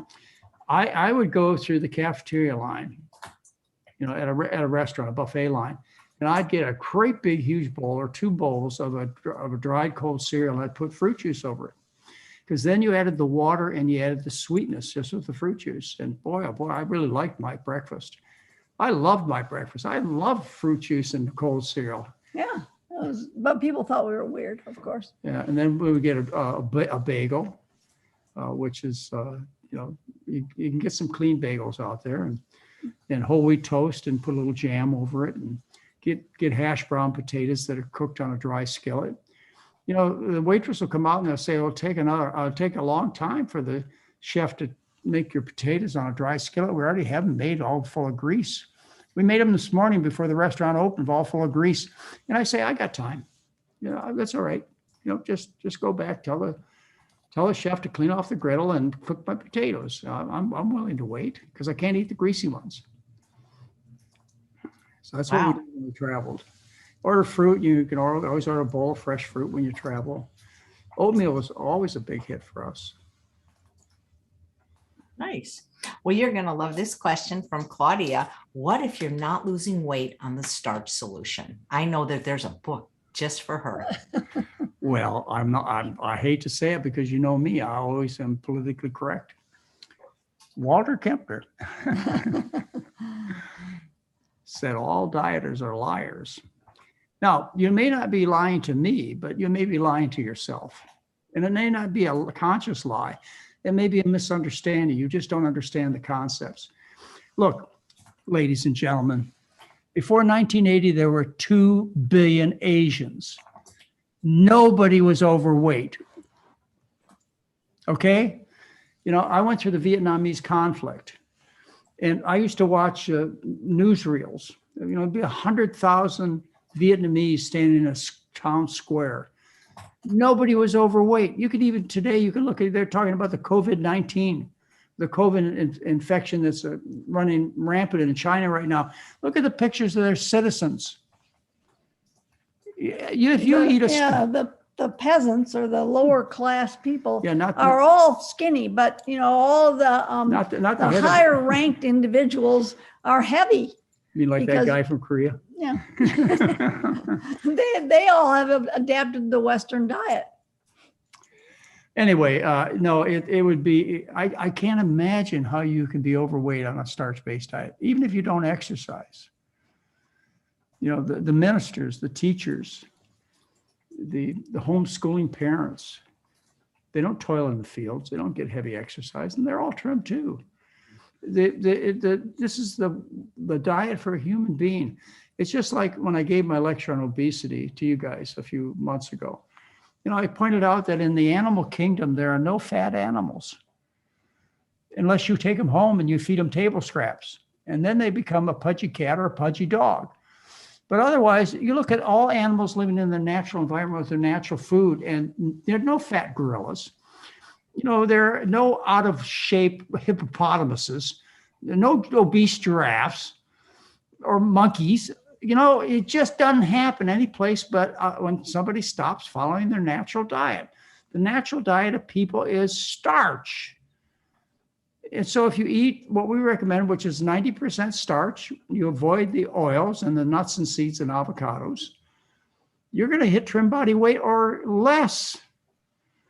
And then when you look in the mirror and you take off your clothes, you're going to be real happy. You're going to say, oh, that's a good looking person. The word obesity won't come to your mind anymore. Nice. I know you've answered this question, Dr. McDougall, but it comes up a lot. I've been losing a lot of hair since I went whole food plant-based 3 months ago. What can I include in my diet to encourage healthy hair growth? Oh, he got that question last night. It's just time. Whenever you change your estrogen in a woman, whenever you change your estrogen makeup, and you do this when you go through menarche, you do it when you become pregnant, your hormones change. You do it after you deliver the baby, you do it when you start breastfeeding, when you go through menopause, or when you change your diet, you change your estrogen levels. You profoundly drop the bad estrogens in your system. So whenever your female hormones change, you have temporary hair loss. You don't go bald. What you do is you notice a little extra hair. You could. And we don't hear this very often as a complaint. In fact, very rarely. You could notice a little more hair on your brush or in the sink, but it never becomes a problem where somebody will walk up to you and ask you why you're bald. Don't worry about that. And I don't know of any food that you can eat to make their whole hair grow back. It grows back on its own, and it's not always going to stay. Look, I got hair. Yeah, I got hair too. Yeah, well, anyway, I probably have the right genes too. Yeah. But you did write a book, the McDougall Program for Maximum Weight Loss, which I love. And if somebody really is suffering on this, not suffering, but thinks they're not losing weight on the Starch Solution, they could go to that book. They could. You're right. Or they could take the course you have. You have a new weight loss course. We have a really trimmed down. How do you like that way of describing it? Just a program dedicated to weight loss. And I did a special lecture on weight. We have a lot of other special things just focused on weight loss that are in this program. And you find that, of course, on our website. But I, as a medical doctor, encourage you to get involved in the medical course. 12-day program. This is the best we have to offer you. And we take care of everything. We tell you when to stop the medications. But we start you on medications too. I have a prescription pad. So does Dr. Lim. We write prescriptions, when it's necessary. But there's no other doctor that's going to help you get off your medications. Doctors are too afraid. Doctors are taught at most to switch from one brand of blood pressure pills or diabetic pills to another. They're never taught to reduce your medications or, God forbid, stop your medication. I would point out to my colleagues that sick people take drugs. Healthy people don't. If your goal is to have a medicated sick person in your practice, which is what you have, the standard teaching of medicine today in medical schools is to manage your disease. That's all they talk about. We manage diabetes. We manage high blood pressure. That means you take care of the symptoms by a bunch of drugs that cover up the problem. We don't talk about managing disease. We talk about curing your problems, restoring your health. And how do you do that? You fix the problem. What's the problem? Problem's of food. It's the food, folks. God, it's just too darn simple. We kind of joke in the program that, you've spent 12 days with us. You've spent your hard-earned money. You've taken off your important time with us. But we want you to know the program we taught you does not work unless you buy these little green pills that we sell. And we now sell them for $4 a piece, and that's because Heather needs a new car. These little pills that you have to buy to make the program work for you, these little green pills, they have M stamped on the side of them. The M stands for McDougall or money. Yeah. But, to keep shoes on the kids, make the house payments, buy a decent automobile, you got to buy these pills. We're just joking. But that's the way medicine's practiced. It's just to, cover up one symptom after another. I did a show with the Rochester Medical Group last week. And they had a doctor on talking about familial hypercholesterolemia. That's a serious condition where at a young age, you develop all kinds of problems with the arteries and you have really high blood cholesterol. And he talked about the various drugs he was using and the tests he had to order and the plasmapheresis, which is really crazy. They suck out your blood and they clean it outside your body. And then they stick the blood back into you. Oh, Anyway, and he talked about how he was always managing the problems, and I could just hear the frustration in this doctor's voice. He talked for about 45 minutes about how he managed this patient. And it wasn't me. It was another doctor got on and said, why don't you just fix the problem? Why don't you put them on a healthy diet first and then manage the problems that are left over with whatever medications you have? And he went down and he talked about the kidney problems, the artery problems, the cholesterol problems, all the problems. He said, they're all fixed by fixing the food. And I'll tell you, the doctor got a bit defensive. But I tried to calm things down a little bit. I called up and I said, you brought back feelings of frustration that I used to have. And I bet every other doctor that's in this conference used to have. But we've gotten over these frustrations of trying to take care of people with tools that don't work. And instead, what we've done is we're now practicing diet therapy, where we fix the problem and we feel so good. And I could have polled the doctors that were at this conference. And I could ask them, how do you feel about being a doctor now? And they would say, just like I say to you so many times, I'm the luckiest doctor in the world. My patients get well. You can imagine how good this makes me feel. Can you imagine how horrible this doctor felt, or almost all our doctors in the country, where all they're doing is chasing around problems with pills or an occasional surgery, and patients never get better. They're still sick. They're still overweight. They're just carrying around a bag full of pills. And then they come back occasionally with frustration. They say, Doc, I've taken all your pills. Why am I not better? And then you get a bunch of excuses there why you're not better. It's your problem. You got bad genes. That's your problem. It's not my problem. No, I'm the doctor. I went to medical school. It's your problem. You got bad genes or bad luck. It's your problem. Oh, I can't believe you guys continue to stay involved in the medical business as expensive and as ineffective and as dangerous as it is.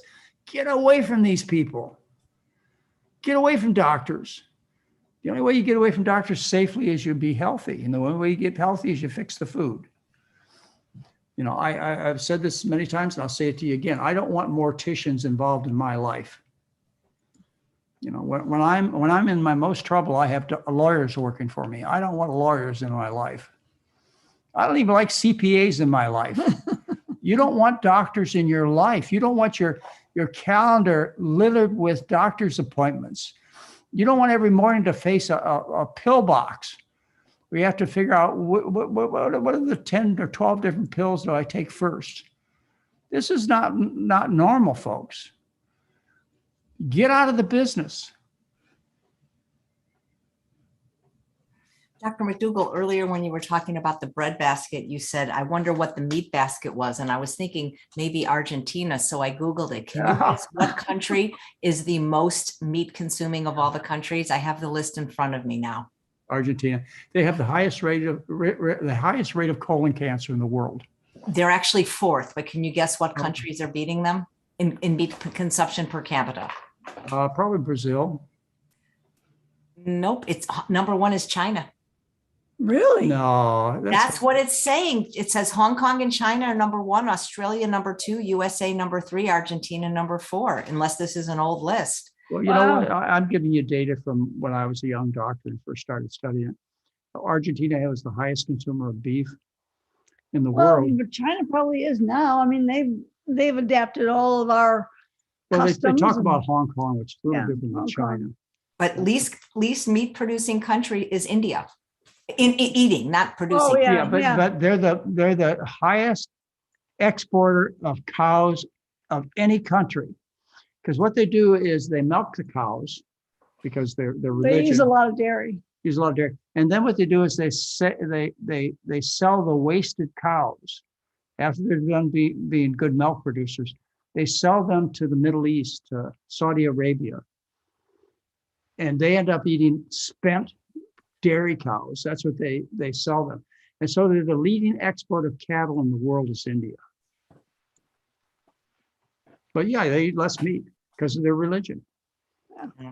You know what? I got so involved looking at the chat that there were a couple of questions sent in advance, and usually I get to those first. And so this one is from Barbie, and she said, I've been following your plan for over 4 months. So my doctor, and my A1C was lower, my cholesterol in normal range. I lost 12 pounds. Oh, wait, she asked this live too. So triglycerides, you already answered that. So very good. But thank you for also sending it in. And then this one was sent in by JJ. And it's about Hashimoto's thyroiditis. Can it be reversed? Would starting to take thyroxine now because I have zero energy be counterproductive, or a good idea until my weight is back to healthy and I'm fully SOS free compliant? Okay. Hashimoto's thyroiditis was described by Hashimoto, Dr. Hashimoto from Japan in the early 1900s. He was the first to describe it. That's why they call it Hashimoto's thyroiditis. But most commonly, doctors will say you have autoimmune thyroiditis. That means the body attacks the thyroid gland. And it does it because it gets confused. And I gave a whole lecture for your group on that.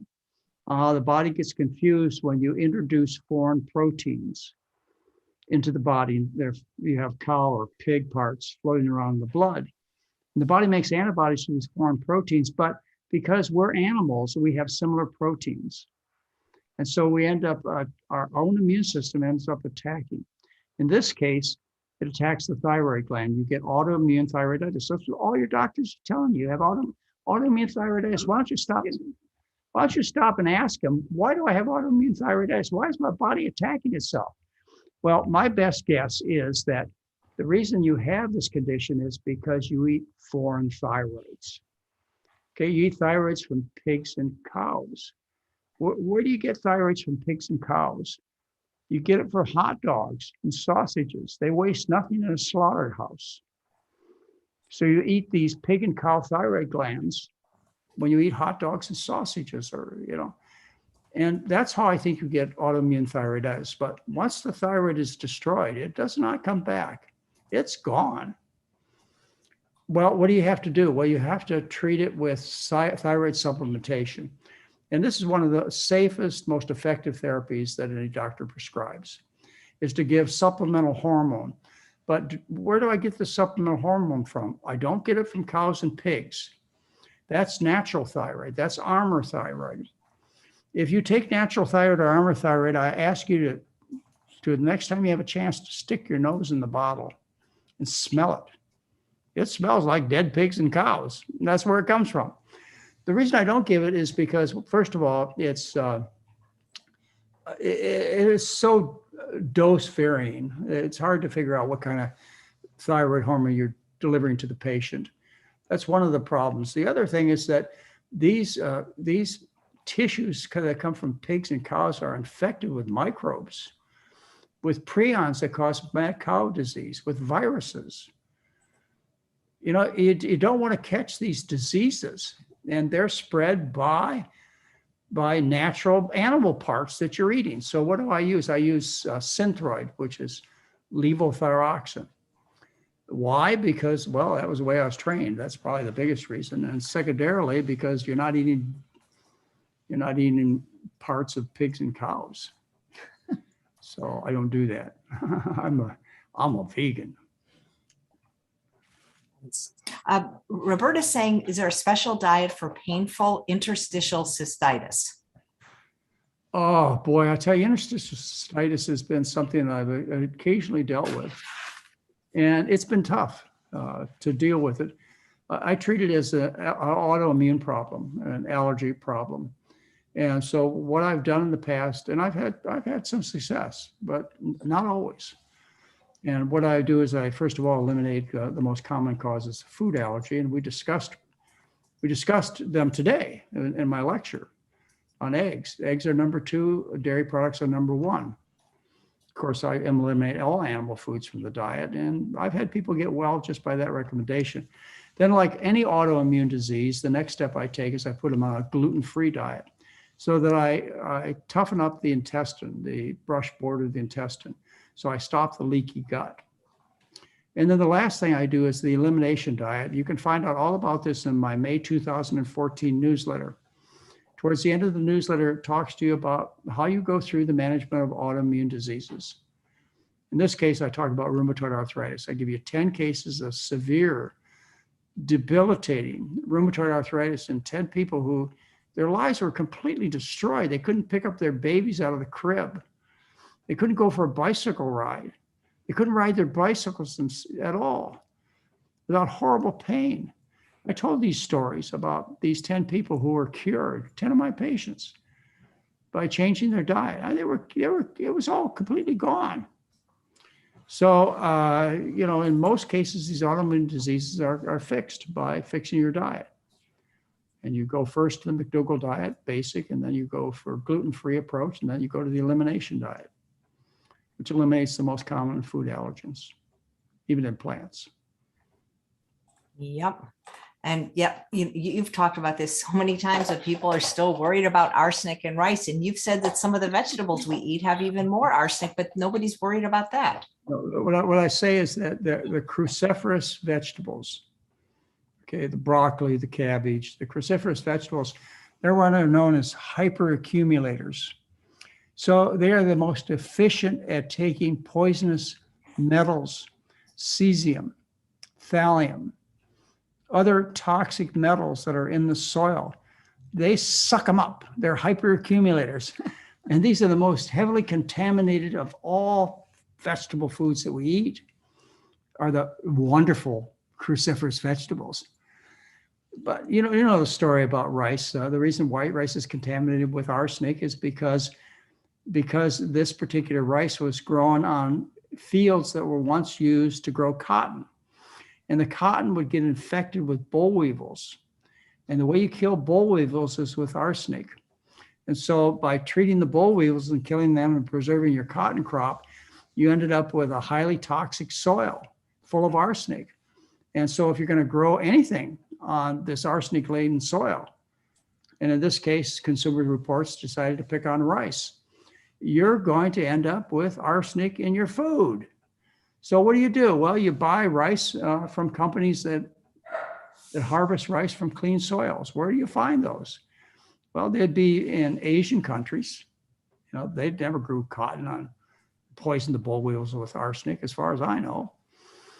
California, there's certain rice products that actually advertise that they are lower in arsenic content, right? Mm-hmm. So that's all you can do. Now, even if we worry about the rice being contaminated with arsenic, what do? Do you stop eating rice? And the answer is no. First of all, you try and find clean rice. And second of all, you realize that people die from rice deficiency far more commonly than they do from any poisoning from arsenic. I've never seen a case of arsenic poisoning in my whole career. Or a case of fatty acid deficiency. That's right. Or protein deficiency, all the things that the vegans worry about. Well, anyway, I see a lot of people dying from lack of rice in their diet. And that's what's happened in Asia over the last few decades. They've decreased the amount of rice that they consume in China and Japan and Vietnam. And they've increased the amount of oil and animal foods. Yeah. I actually have an upcoming guest who wrote a book on the rice diet and lost 100 pounds and kept it off eating the rice diet. Right. She'll be coming up this summer. So that's kind of cool. Well, this may be somebody that I actually wrote an endorsement for her book. Judy, does she sound familiar? Her name is Judy. Let me look it up. I haven't met her yet. I think there's a new book on the rice diet. Judy Gold. Does that sound familiar? Well, it doesn't sound familiar, but I may have missed on her name. Okay. I don't think it's a new book, but she's kept it off for some time. So I'm anxious to hear about it. Yeah, I wrote a positive note about the rice diet on her book. So she asked me to do it. I was willing to do it because the Walter Kempner and the rice diet, they're so important in my development as a doctor. Walter Kempner used a diet for 7 decades at Duke University in Durham, a diet that consisted of white rice, fruit juice, and table sugar. And I'll tell you that the results from this simple diet, because you unburdened the patients, were so phenomenal. Kidney disease, he stopped and reversed kidney disease, serious. People were dying.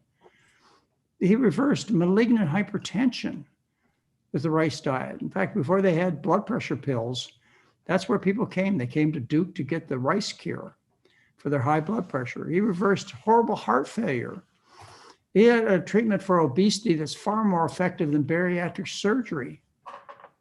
You know, that was Walter Kempner. He was one of my heroes, and I've talked about him a lot. If you want to learn more about Walter Kempner, you go to my December 2013 newsletter. And there's a whole article about the Kempner diet. And even though Walter Kempner would not allow himself to be filmed, he wouldn't even allow still pictures of himself. Why? Well, you know, whatever. That's the way he was. I never got him on film. I was going to take my film crew, which I did all over the country to film people. I had a film crew associated with Lifestyle Magazine that I was co-host for. I was going to go to Duke to visit Walter Kempner, and I wasn't allowed.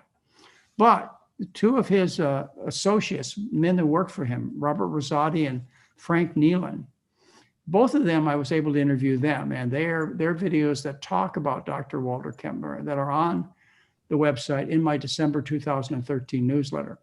So go there first. There's also a couple other resources. One is a biography of Walter Kempner that was written by one of his partners. And it talks about that book on the website. And the other one is the fact that I got Walter Kempner's basic research just about 6 months ago. There were just a few copies that are in existence. They were buried in somebody's basement. And I got a hold of his basic research. And even though I didn't get permission, I copied those books. There are 2 volumes. And I put them up on the website for you to read.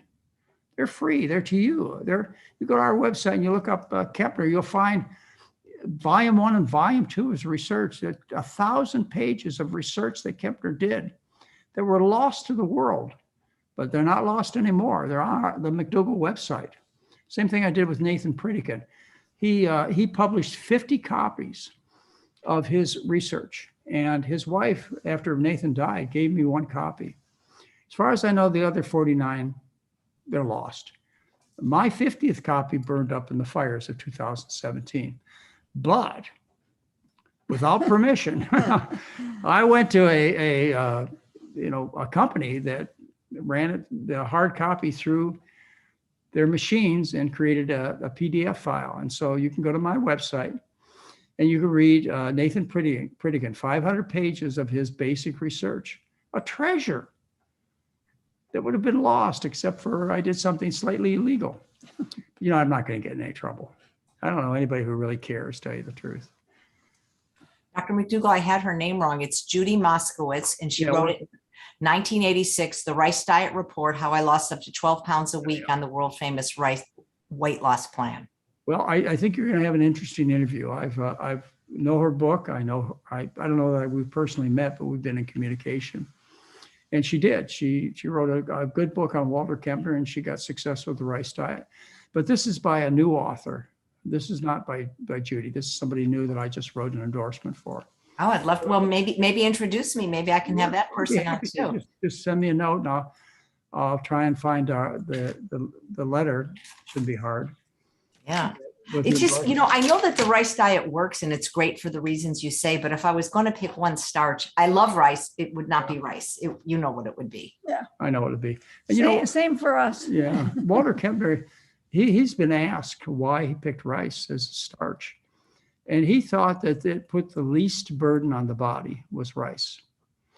And he was asked also why he prescribed white rice instead of brown and whole grain. And he said because of convenience and also palatability. People were more used to white rice. Well, also, I think when he did it, it was probably hard to find brown rice in the 1950s.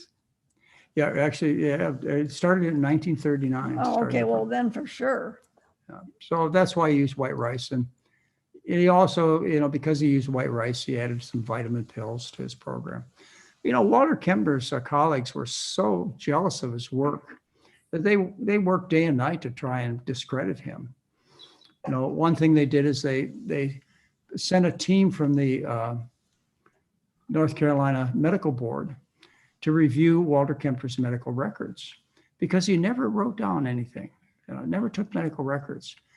But when they got done evaluating what was present, they said those are the best medical records they've ever seen because he took photographs of everything, photographs of the patients, photographs of their blood pressure records, etc. And they declared that they never seen such a complete record of any patients ever from any doctor. Another group of doctors, and this is talked about in the December 2013 newsletter, they set up a metabolic ward where they took 8 of his patients and they put them in this ward and they fed them the rice diet and they checked everything about them. You know, because they were sure they were going to be protein deficient, checked everything on these patients and kept them for a long period of time. You can read the paper. It's available for you in the December 2013 newsletter. And what they had to declare was they couldn't find any deficiencies at all on a diet of white rice, fruit juice, and table sugar, and a vitamin pill. So Great. Walter Kempner was a genius. And it was misunderstood, and people criticize him for things that are not related to his medical practice. You know, he was a different kind of man in the sense that he never married, but he used to have a harem. And he used to ride around in his convertible Cadillac in Durham, North Carolina with his women. Anyway, there are all kinds of other stories about Walter Kempner. He was a character, to say the least. Do you think he ate his diet? You know, Walter Kempner was asked whether he ate the rice diet. He says, when you get as healthy as I am, you don't have to eat it. Do you think he was vegan? No, I don't think he was. I don't know for sure. But my guess is that Walter Kempner was a very moderate person who understood the importance of a starch-based diet. And so he was very trim, very handsome man. You know, more handsome than you'd ever expect him to be. You'd expect him to be kind of this shriveled up, strange looking character, but he was a real normal looking guy. There's a picture of him in my December 2013 newsletter. But, like I say, he never married, and he had some interesting social habits that unfortunately plague him. People talk about that side of his life, and somehow that's supposed to discredit, what do they call that? No, they got a name for it these days. Cancel culture. Cancel culture. There you go. Thank you. They were the cancel culture in Walter Kempner many decades ago. Yeah. He'd be pretty easy to cook for. So, no, he did more for me than any of my other mentors because he was a medical doctor. He taught me how powerful diet therapy was. And he taught me that even on a simple diet of white rice, fruit juice, and table sugar, you don't develop any deficiencies. You know, Walter Kempner gave me tremendous reassurance so that I was able to go out and practice the way I do today, to give me the confidence that I was okay, even though everybody said I was wrong. So he's a very dominant person in my life. He was also important to Duke. 2 of the decades at Duke University, he was the main financial support of that university. But, after 7 decades, after Walter died, they threw him out. They threw the rice diet out of for another program, a reasonable, moderate cardiac rehab program where you got plenty of chicken, Anyway, that's the way people are, aren't they? They just grab power. Wow. Mary, there's a question from Mary Ann. What is the difference between flax seeds and chia seeds?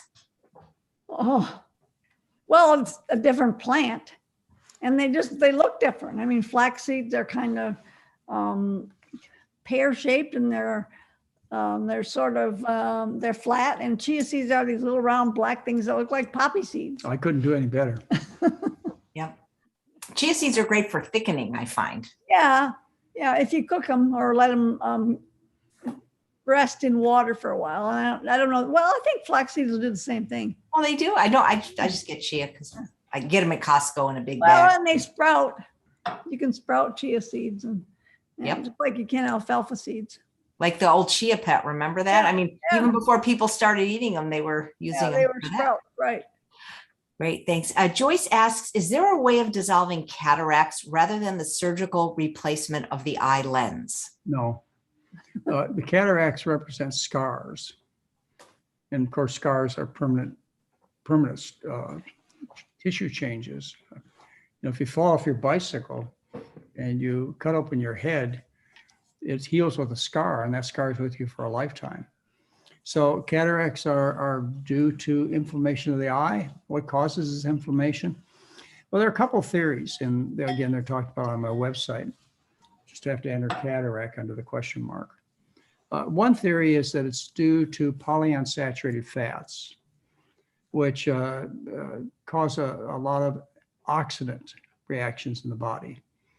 And the other theory, which I tend to like to believe even more, is that it's due to galactose.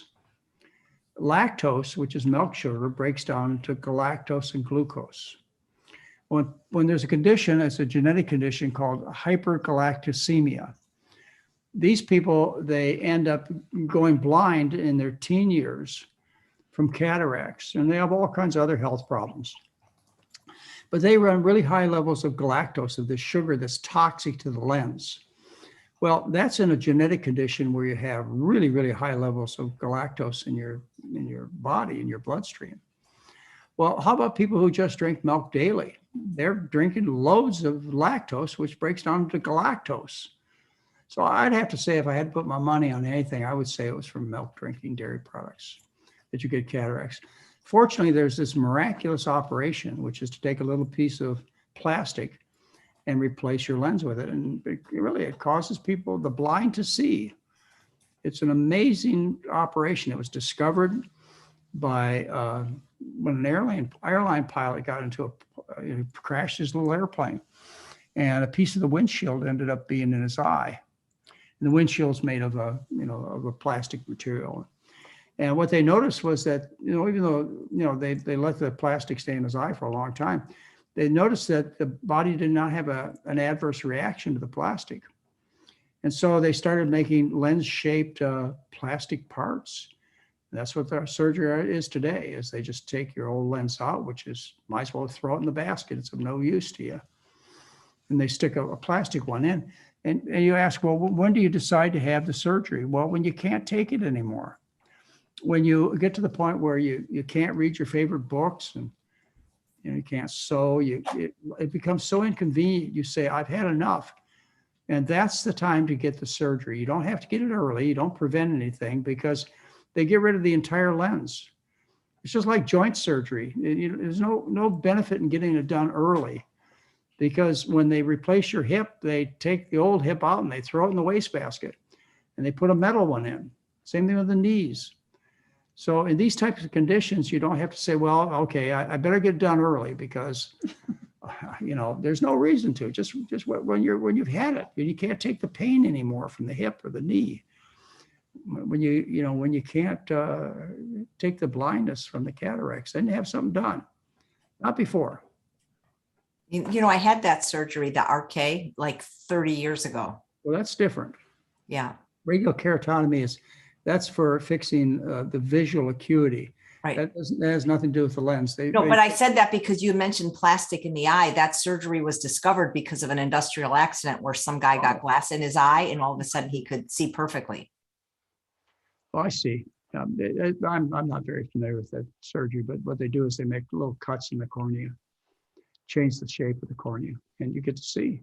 Yep. I decided I don't want anybody messing with my eyes, so I don't blame you. I wish I hadn't had it now, but it worked for like 30 years, but now I still have to wear reading glasses. Anyway, it's not so bad.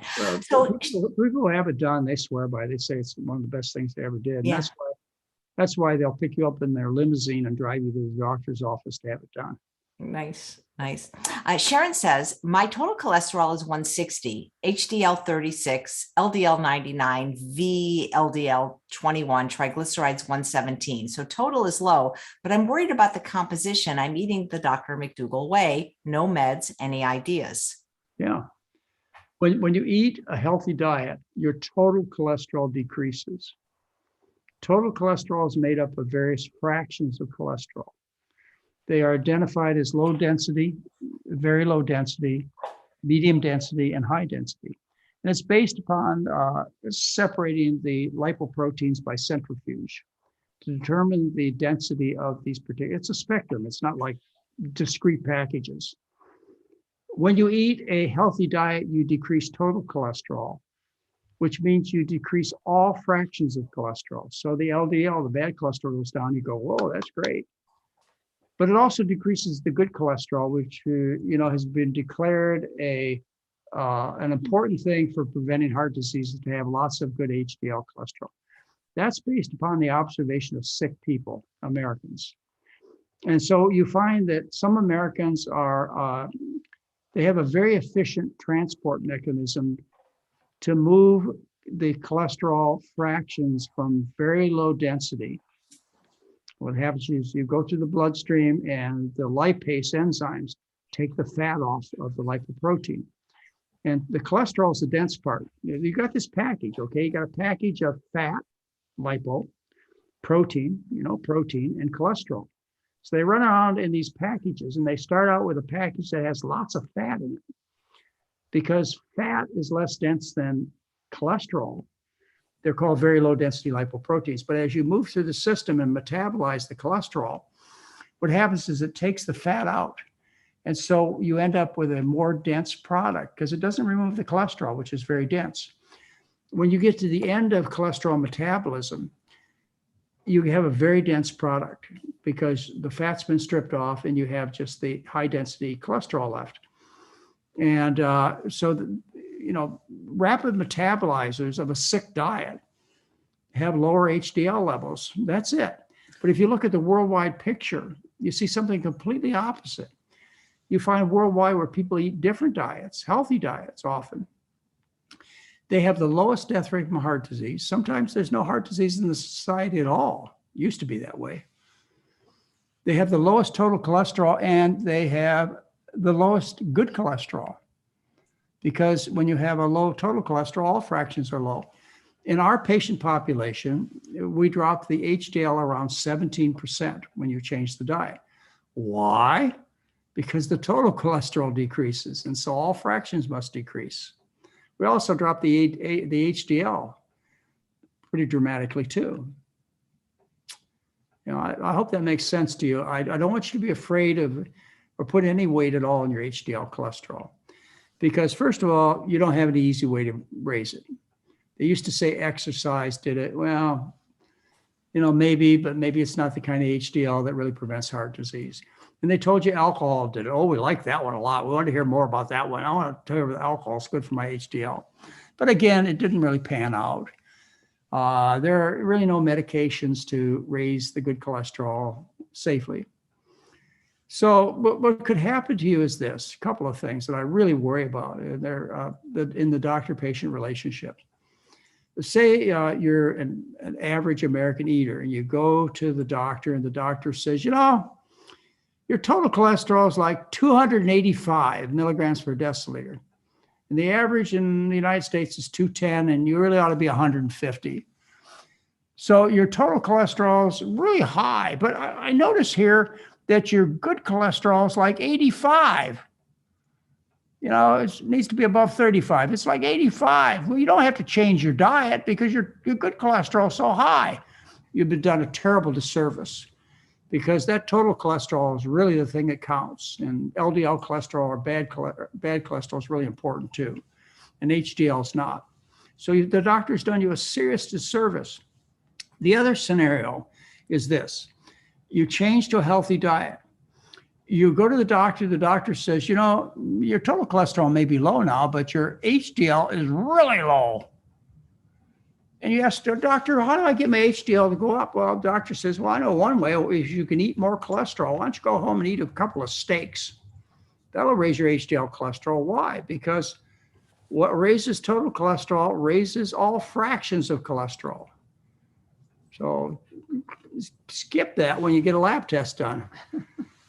Just total cholesterol is enough information. Bad cholesterol, LDL cholesterol, that's okay too. But you start chasing these fractions around and all the other associations that laboratories make, and you go nuts. Makes a lot of money for the labs, makes a lot of money for the doctors, makes a lot of money for the pill companies, but it doesn't help you as a patient. You just need to know total cholesterol. So Eduardo says, Doctor, how can I kickstart losing weight? Well, you've got the online program and you've got the 12-day program. We have the Maximum Weight Loss book, which you can probably buy for 50 cents at the used bookstore. You know, what can I say? It's a matter of you deciding that you've had enough. You know, you just say, you know, I don't want to be sick anymore. I don't want to be fat anymore. I want to fix the problem. And you've tried the starvation programs and they were too painful.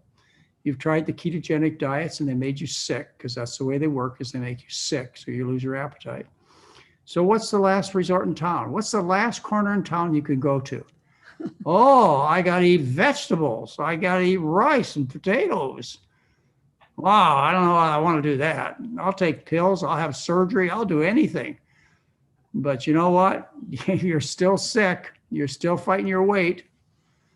So, you know, you might as well go to the last corner in town first, and you'll get better. It always works. Like I say, there were 2 billion Asians before 1980. You couldn't find a fat one. And many of them didn't work in the fields. You know, many of them were not involved in heavy labor, like your ministers, your teachers, your house mothers, your probably geishas. Did the geishas exercise a lot? I don't think so. All right. Well, there you go. I never saw an overweight geisha. Yep. There's a question. What do you think of Weight Watchers and Nutrisystem? I don't want to comment on it because I don't know what they're doing these days. I know that Weight Watchers has gone to some vegan, vegetarian programs because they know it works. You know, traditionally, what I remember is that both of these programs were like food restricted programs. Not just you count. They have values for certain foods, and you have to count a lot of things.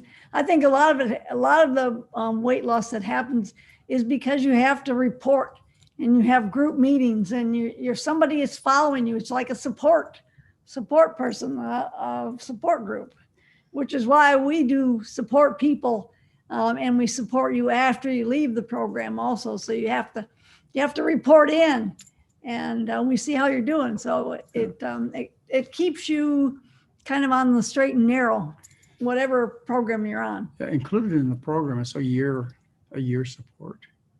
So it's not just 12 days, it's a year support. And then it's really for a lifetime. We meet with people forever. We're free. Yeah. Let's stop doing that, Mary. I got to save for my retirement. We got to stop giving this away. You guys are funny. Stephanie says, what do the McDougalls do for exercise? Do they go for daily walks?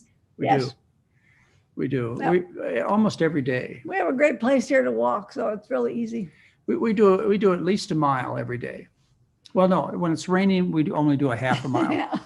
But every day that it's tolerable to walk, we do at least a mile. Yesterday, we did over 2 miles, taking the kids down to the ship. And in the summertime, there's restaurants. We do more. Yeah. In the summertime, there are restaurants that are near our home, but they're 2 miles away. So they're at max 4 miles. And we're going to be working at it this summer. We're going to make sure we can do 5 miles of walking comfortably this summer. That's our goal. But you got to understand, you know, we came out of some pretty tough times, Mary and I did, you know, with the fires and some fractures that we suffered. And so, you know, we're in a process of recovering ourselves, and we've made huge progress. And part of that progress has been getting exercise back into our lives. It's been really important for us, but hey, we're not perfect either. Our food is, we eat really good, but there are other things in our life. I've given up the cigarettes and the booze and never got into the drugs. So, you know, never chased women, never was a gambler. When you had mentioned that Walter Kempner was handsome, somebody wrote more handsome than Dr. McDougall. I looked up his picture and it must have been an old one because in the picture I saw, he didn't. You didn't like him? Well, you know, he didn't do it for me either, AJ. Yeah. Well, I just thought he looked more like a typical man. I expected some really strange looking guy, you know, but he looked like just the average citizen. From the 1930s. Yeah, from the 19. He was raised in Germany, and he escaped Germany prior to the Nazi overtaking of Western Europe. He left in 1934. He was invited by the head of the internal medicine department at Duke to come to Duke University. And in 1939, he started the Rice program. Was he Jewish? I don't know. I don't think so. Oh, okay. Maybe that's why he left. Maybe that would be a good reason to leave, wouldn't it? Yeah. Well, Well, in I addition just- I to thought maybe you Jewish know. people, they also had a little thing about some other people too. They didn't like. So I don't know what his religion was. Kempner, that sounds German. Hmm. He worked with Otto Warburg.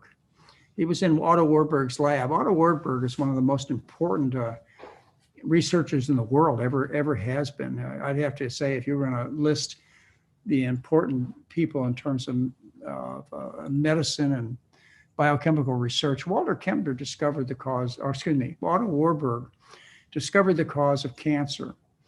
And you'll hear the low carbers tell you that sugar feeds cancer. Well, that's based on a misunderstanding of Otto Warburg's science. Otto Warburg never showed that sugar fed cancer. What Otto Warburg showed was that when you put cells under an low oxygen condition, that what you do is you change the respiration of the mitochondria from aerobic respiration to anaerobic respiration. And you end up killing off the respiratory system of a cell, which are the mitochondria. That's what Walter Kempner showed. He didn't show sugar feeds cancer, as you hear these people that talk about low carbohydrates diets tell you. This is bullshit. Did I say that quietly enough? Anyway, we don't get censored, do we? No, Anyway, I don't think so. anyway, I just, it makes me furious the way that they brag about Otto Warburg. They don't even know about Otto Warburg. I probably only heard about him just, a few months ago or a few weeks ago. I've studied Otto Warburg's research for 40 years. Nathan Pritikin, that was one of his big fans. Nathan Pritikin in the 70s and 80s. He talked about Otto Warburg too in his research on anaerobic metabolism. These people need to be stopped. I think I tried to do that, didn't I, a couple of nights ago? Yep, absolutely. Hey, I Googled it and it said that Walter Kempner was an assimilated German Jew and a refugee from the Nazis. There you go. Okay. There you go. Not surprising. Yeah. So Peggy says, how much fruit is okay to eat per day? I love fruit. Well, a lot of people love fruit. And so you could eat, especially when you're making the switch to the kind of diet we recommend. If we say you eat fruit, you can eat fruit. It's okay. I mean, it's part of the healthy diet. Then you'll end up eating 20 fruits a day. You can easily eat 20 bananas or, 20 oranges a day. So? Is it unhealthy though, Dr. McDougall? Again, playing devil's advocate. Anything else? Okay. I have a lot of raw fooders. I don't like, if somebody's plant-based, I don't like to criticize them because they're doing so much good already. But a lot of the raw fooders I have on, they look really great. They say they feel great and they're eating mostly fruit. Those are fruitarians. The only fruitarian that I knew about was Steve Jobs. Steve Jobs went to college up here in Portland at Reed. And he was a fruitarian during his college years, but only for a short time. And then he got onto a proper vegan diet. Ate out a lot, though.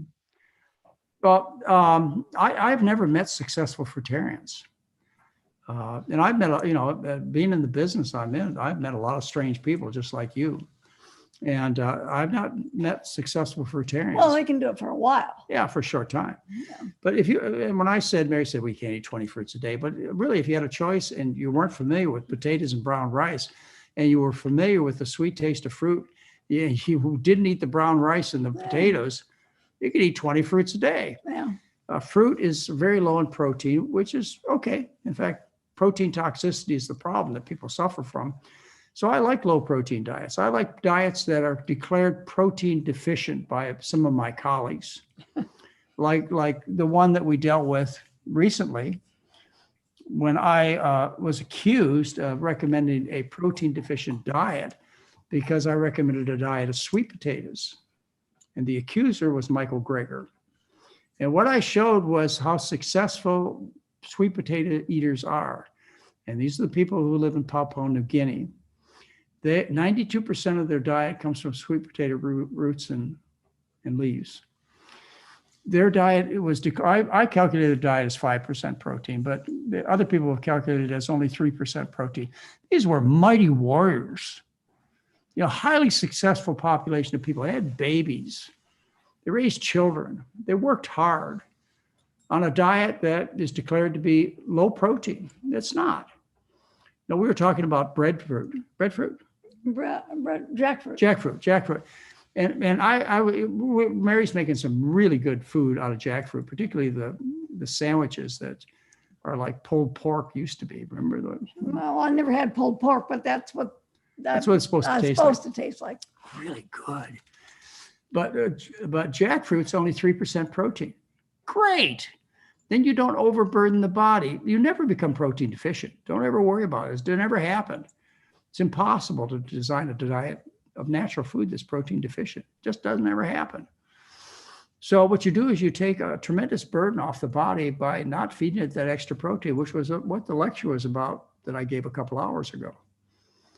It's a burden to take in all this excess protein. So instead of what you're taught, that you should desire this wonderful nutrient protein, protein's evil.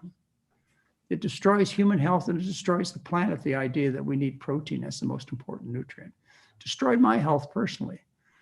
When I was a child, my parents learned only about 2 nutrients. Otherwise, if you didn't have these 2 nutrients, that you were abusing your child. And those nutrients were protein and calcium. So I was fed a diet full of meat and dairy when I was a kid. And I was a very sick kid. Many of you know that I had a massive stroke at 18. And I blame that on the food industry and the scientists and dietitians that didn't stand up and tell the truth. Because they taught my parents, who wanted to take wonderful care of their kids, to make sure they got enough protein and calcium. But we did.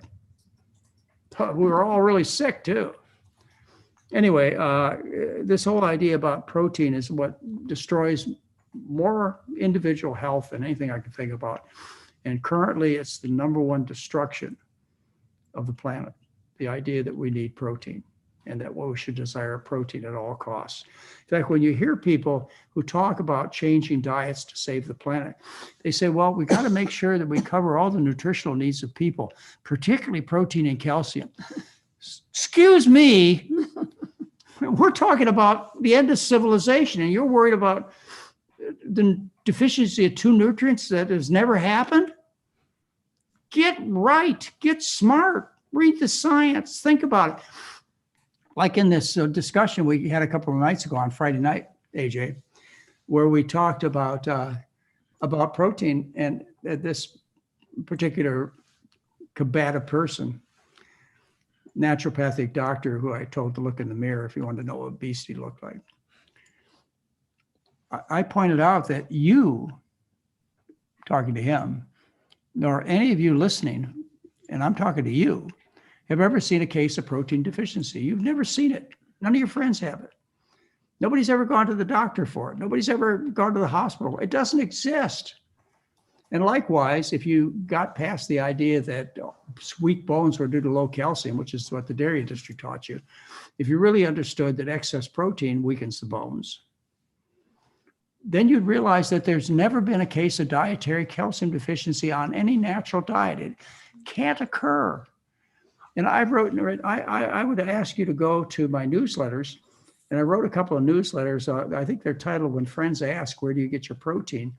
And When Friends Ask, Where Do You Get Your Calcium? And I've provided all the science for you. You can go look up the studies. You can look up the papers. You can look up what I back my claims on. There's no such thing as protein or calcium deficiency. It doesn't exist. And yet that's what everybody's worried about. And they're willing to sacrifice their personal health as well as the entire planet based upon a problem that doesn't exist. This is insanity. Okay, we got to take off here, AJ. Okay, good. There was only one question left. But we'll catch What it is that next question? time. Give it to me quick.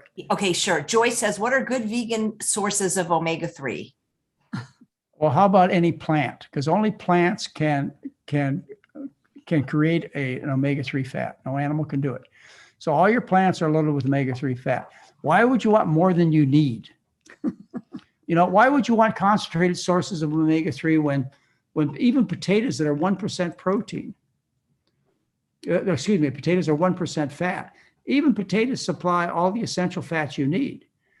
Rice is 8% fat, and a third of that fat is essential fat. Why would you want to consume more than you need? You should not be seeking flaxseed or flaxseed oil. These things this is misguided. And when you go into the oils, you're talking about something that really promotes cancer growth. Just eat the food. The food was designed complete. If it wasn't, we wouldn't be a species that existed for more than 1 million years, because we didn't have dietetic handbooks to pick our food by. We didn't have dietitians to follow us around telling us how to mix and match our amino acids. Just eat. It's hunger. It's the tongue. It's the intestinal tract. It's all built to properly interact with your environment. Have faith. This is a wonderful world, folks. Thank you very much, AJ. It's a pleasure being with you today. Thank you so much, Dr. McDougall and Mary. We'll see you on May 17th for your 75th birthday celebration. All right. I'll be proud. I really enjoy life these days, so I'll be there. Great. Thank you so much. Bye-bye. Thanks all of you for watching another episode of Chef AJ Live. Please come back tomorrow when we have 2 fabulous shows. This is a record, folks. Almost 4 hours. Thank you for hanging in there. Tomorrow at the usual time of 11 a.m., I have Suzanne from Beach. She's been on before. She's going to be doing an Earth Day special talk about how we can just be more aware of the products we use, earth-friendly, things like that. And at 2 p.m., I have a cooking demonstration from Kathy Caten-Grazzini, and she has a brand new book. So thank you guys so much. And please subscribe to me on YouTube so you always know when I go live, and to my mailing list at chefaj.com, because we do give you priority on your questions when we have guests like Dr. McDougall. Take care.